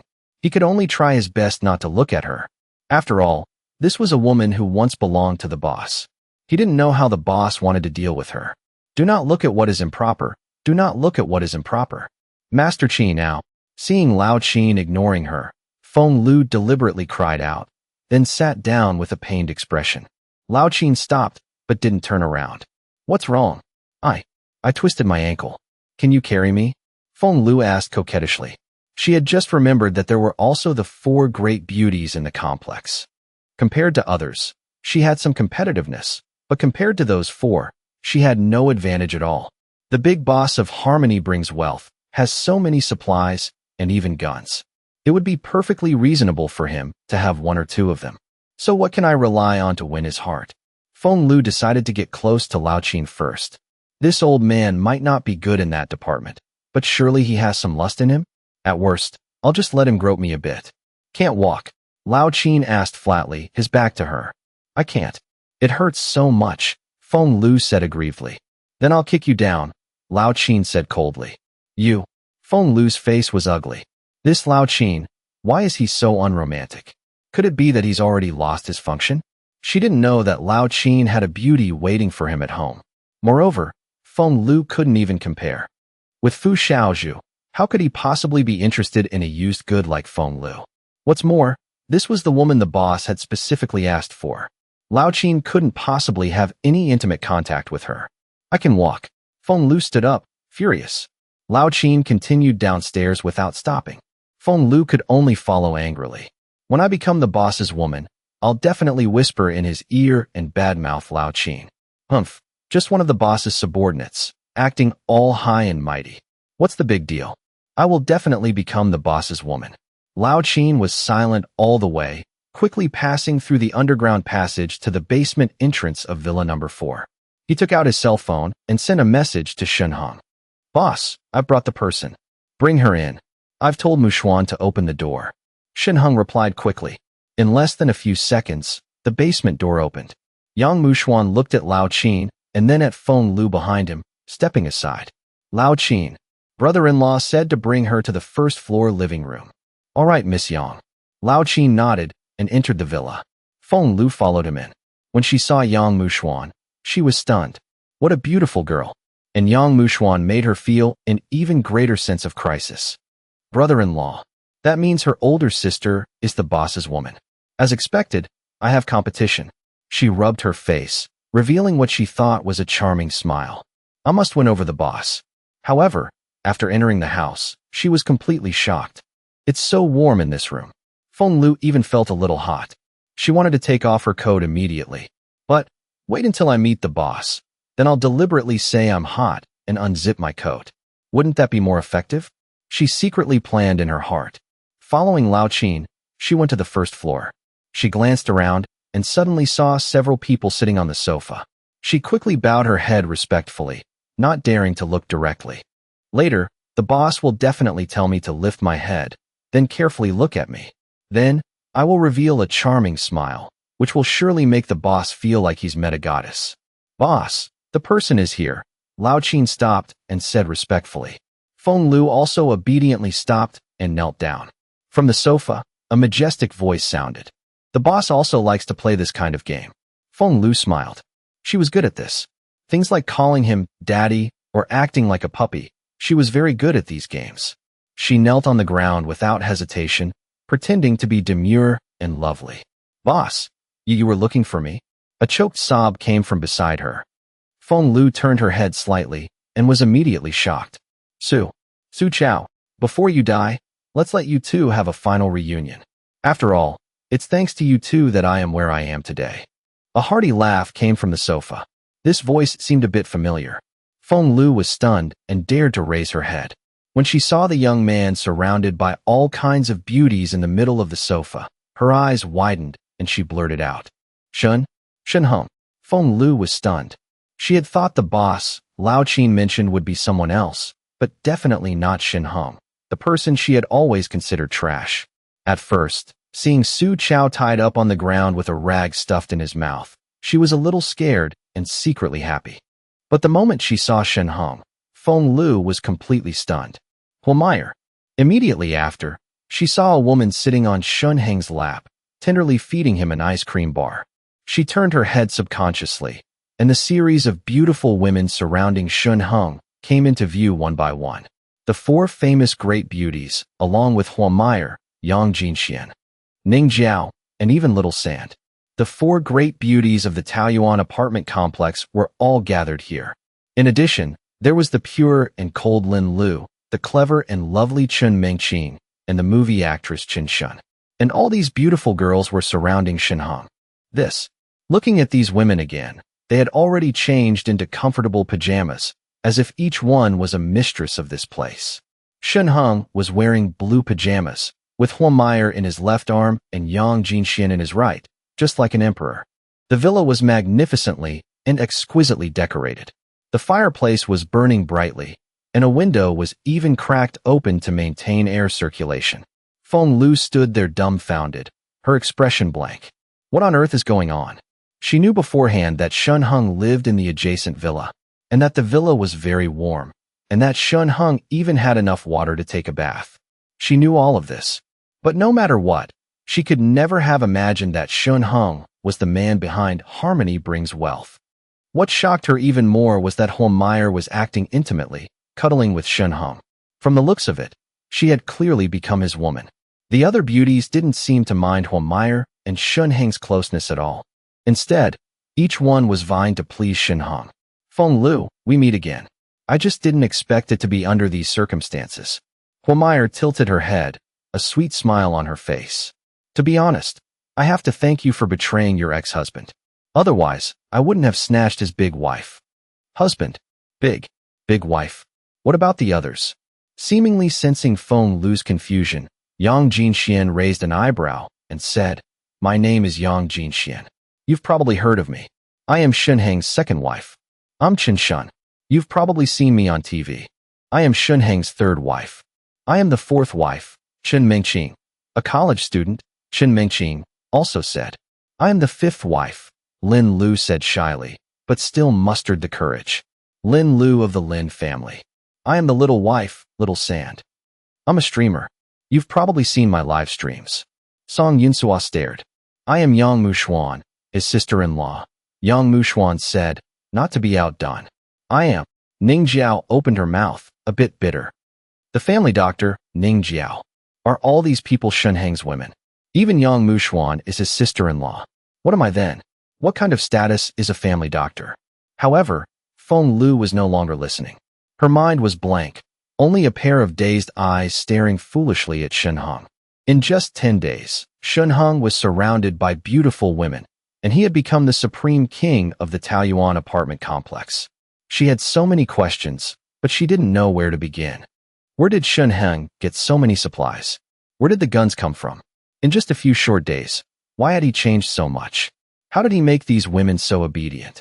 The looks, figures, and temperaments of each woman made her feel inferior, not to mention she hadn't bathed in days and was already dirty, while these women were dazzlingly beautiful beyond description. Taking a deep breath, Fonglu slowly opened her mouth. Hello everyone, I am Shan Hung's girlfriend, Fonglu. Haha. Shan Hung laughed loudly, walked up to Fonglu, and shook his head in contempt. It's only been a few days, and you're still so shameless. What are you talking about? Fonglu said, feigning innocence. Shan Hung, have you forgotten our vows? I remember them clearly. Now that the apocalypse is here, I never expected you to be so amazing. My husband is just too wonderful. Of course, with such a capable husband, I also gain face. No matter how many women you have, I can accept it. I am your official girlfriend, after all. Don't worry, I'm very sensible. She was the most opportunistic person. Now that Shan Hung was not the same as before, she naturally had to choose to submit. Not only did she want to submit, but she also wanted to rekindle old memories with Shan Hung. She could see that compared to these women, she had no advantage in terms of looks. Only her feelings for Shan Hung were something these women couldn't compare to. After all, Shan Hung had been with her for a very long time, while with these women, it had probably only been 10 days. Even Humao couldn't have seduced him before, right? Therefore, Fonglu not only generously declared that she would accept all the other women, but she also wanted to remind them that she had a deeper emotional connection with Shan Hung. We are the ones with the deepest feelings, right? Ning Jiao just said you're a family doctor, right? Fonglu stood up and said with a sweet smile, You're so beautiful. What a waste to be a family doctor. Since you've entered this house, sooner or later you'll be one of our Shan Hung's people. How about you serve him tonight? What do you think, my love? Ning Jiao's face turned bright red, and she secretly glanced at Shan Hung. Shan Hung almost burst out laughing. This woman, even now, still doesn't understand her own status. Who allowed you to stand up? Shan Hung sneered. Kneel. Honey. Fonglu pouted aggrievedly, but still obediently knelt down. What game do you want to play now? I'm about to fall apart. I want to take a bath. After I'm done, we can play again. Okay, honey? MMPH. Su Xiao, beside them, struggled violently. This bitch Fonglu, she never played these kinds of games when she was with me. You are truly despicable. Shan Hung stepped forward and pulled the rag from Su Xiao's mouth. Bitch! Su Xiao glared angrily at Fonglu, then quickly turned his head and forced a smile. Shan Hung, we were once good brothers and roommates. Have you forgotten? Of course I haven't forgotten, Shan Hung said coldly. But I haven't forgotten the little videos you posted in the homeowners group last night even more. Su Xiao was momentarily speechless. Fonglu was also stunned and pretended to be aggrieved. It was him. He forced me. My love, you have to believe me. How could I do anything to let you down? On that rainy day, where did you go with him? Shan Hung shook his head and said contemptuously, Fonglu, don't pretend with me. Your despicable appearance now only makes me feel nauseous. I really love you. Fonglu said hurriedly. You promised to be with me forever. You even said you wanted to marry me. Have you forgotten all of that? Of course I haven't forgotten. But you betrayed me. How could I still want a broken thing like you? Shan Hung really had to admire Fonglu's thick skin. This woman, in order to survive, would truly stop at nothing. He had never seen her fawning like this before. My current state is indeed not worthy of you. Fonglu suddenly sobbed. But I will still love you. I beg you, please save me. I can cook for you. No need. I'm afraid you'll poison me. Shan Hung sneered. No, I really won't. Fonglu shook her head frantically. Shan Hung was the highest limit she could reach now. Even her fate was in his hands. Therefore, she had to desperately please him and not make him dislike her. Shan Hung didn't want to hear any more and cut her off. You said before that he forced you? Yes. Fonglu nodded repeatedly. Xiao was always bad-mouthing you in my ear. He said you were a good-for-nothing and not worthy of me. He also told me he was suffering and took the initiative to give me many gifts. Finally, he wanted to have a relationship with me. I refused, but he threatened me, saying that if I accepted his gifts but didn't comply, he would tell you that I seduced him. I was completely helpless. You snake. You're turning the tables. Xiao cursed. It was you who said Shan Hung was trash. You often asked me out for drinks, deliberately pretending to be drunk, then taking off your leather pants to seduce me. And now you say I threatened you? Look in the mirror. You're so ugly. How could I possibly be interested in you? You're talking nonsense. It was you. The two fiercely blamed each other. Fonglu was furious and directly pounced on Xiao, kicking him repeatedly. Xiao's right hand was already crippled, and his whole body was weak. Just a few kicks made him groan continuously. Shan Hung took the opportunity to untie Xiao, and Xiao suddenly lunged at Fonglu. Although his right hand was burnt, he was still a man. For a moment, the two were fiercely pushing and wrestling with each other. If you want to fight, get out and fight. Shan Hung glanced at Lao Qin, who immediately understood. He stepped forward, grabbed them by the collars, and threw them out the door onto the snow. Heavy snow was falling. In the yard, an intelligent snow-clearing robot was working. When it sensed someone coming out, it immediately retreated to a corner of the wall. Motionless, Fonglu and Xiao were now clinging to each other's collars, rolling in the snow. Kill this scumbag, and Shan Hung will believe my words. Only then will I have a chance to survive. After all, our feelings are so deep. Shan Hung was my simp for so many years. He can't possibly ignore me. This was Fonglu's thought. Xiao thought the same. Strangle this bitch, and Shan Hung will listen to me. After all, we were once good brothers, roommates who shared a bed. Now that Shan Hung is surrounded by beauties, how could he possibly be interested in someone like Fonglu? He won't abandon his brother. Xiao, you want to die? Fonglu realized Xiao was forcefully pulling her, trying to push her into the snow. She was both anxious and angry. This was the man who had once said he would never leave her, yet now he was fighting her, and not holding back at all. Fonglu had no doubt that if Xiao hadn't lost his right hand, she would be no match for him at all. Xiao was completely exhausted, and Fonglu was covered in injuries. The movements of the two became slower and slower, but the fierce look in their eyes didn't waver. Fonglu, you bitch. Shan Hung won't like you. Don't you dream about it. Xiao gnashed his teeth, madly strangling her. Fonglu, look at the women with Shan Hung now. Is there anyone not more beautiful than you? What do you have? You're ugly and dirty. You're still just a lowly thing. What man would like a woman like you? Impossible.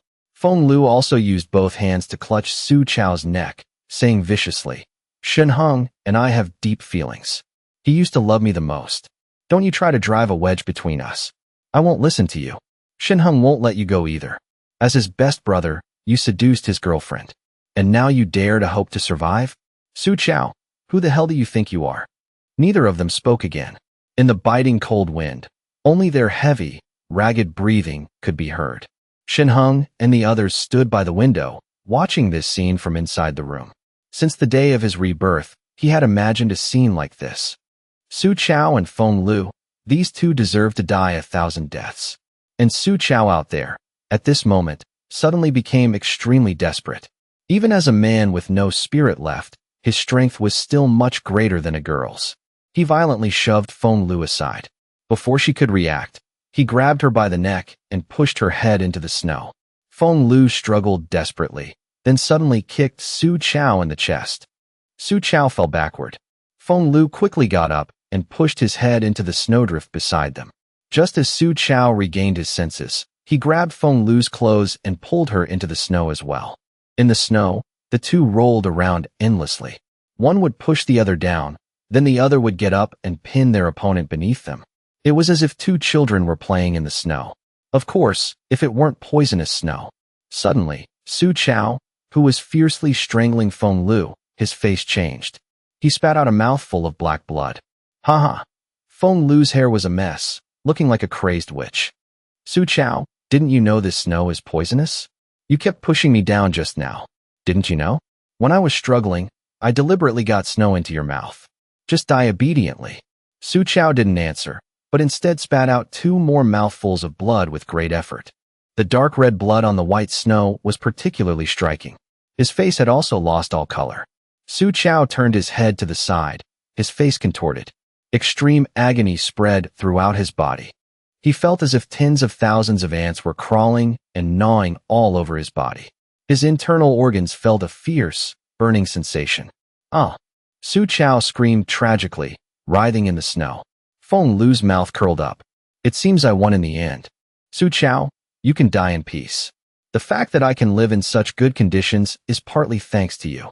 In the future, when I'm in bed with Shan Hung, I'll occasionally imagine he's you, so you can feel like you're participating. Just as she was about to stand up, her expression suddenly changed. She looked down and was startled to see that Xiao had somehow crawled to her feet and was looking up. A pair of deep, venomous eyes stared at her. Let go of me. Get lost. Fonglu kicked Xiao hard, trying to send him flying. But Xiao hugged her tightly. The kick not only failed to send him flying, but it also made Fonglu lose her balance and fall to the ground. The moment she fell, Xiao scooped up a handful of snow and forcefully stuffed it into her mouth. MMPH. As soon as the snow entered her mouth, Fonglu's eyes widened. She quickly pushed Xiao away and spat on the ground, trying to get all the snow out. But that handful of snow melted as soon as it entered her mouth. Heh. Xiao's face was pale, his mouth stained with black blood. He sat not far away, laughing strangely. You want to kill me? Don't even think about living. Xiao's smile suddenly vanished. His features twisted. The snow had begun to take effect. Every inch of his skin, every pore, transmitted an intense pain. Especially his stomach, which was in agony, as if his intestines were being torn apart. Now, Xiao truly understood the meaning of those words. He let out a series of moans in the snow.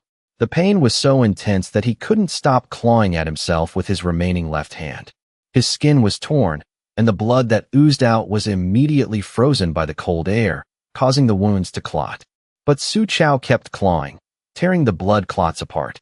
His clothes were also torn to shreds.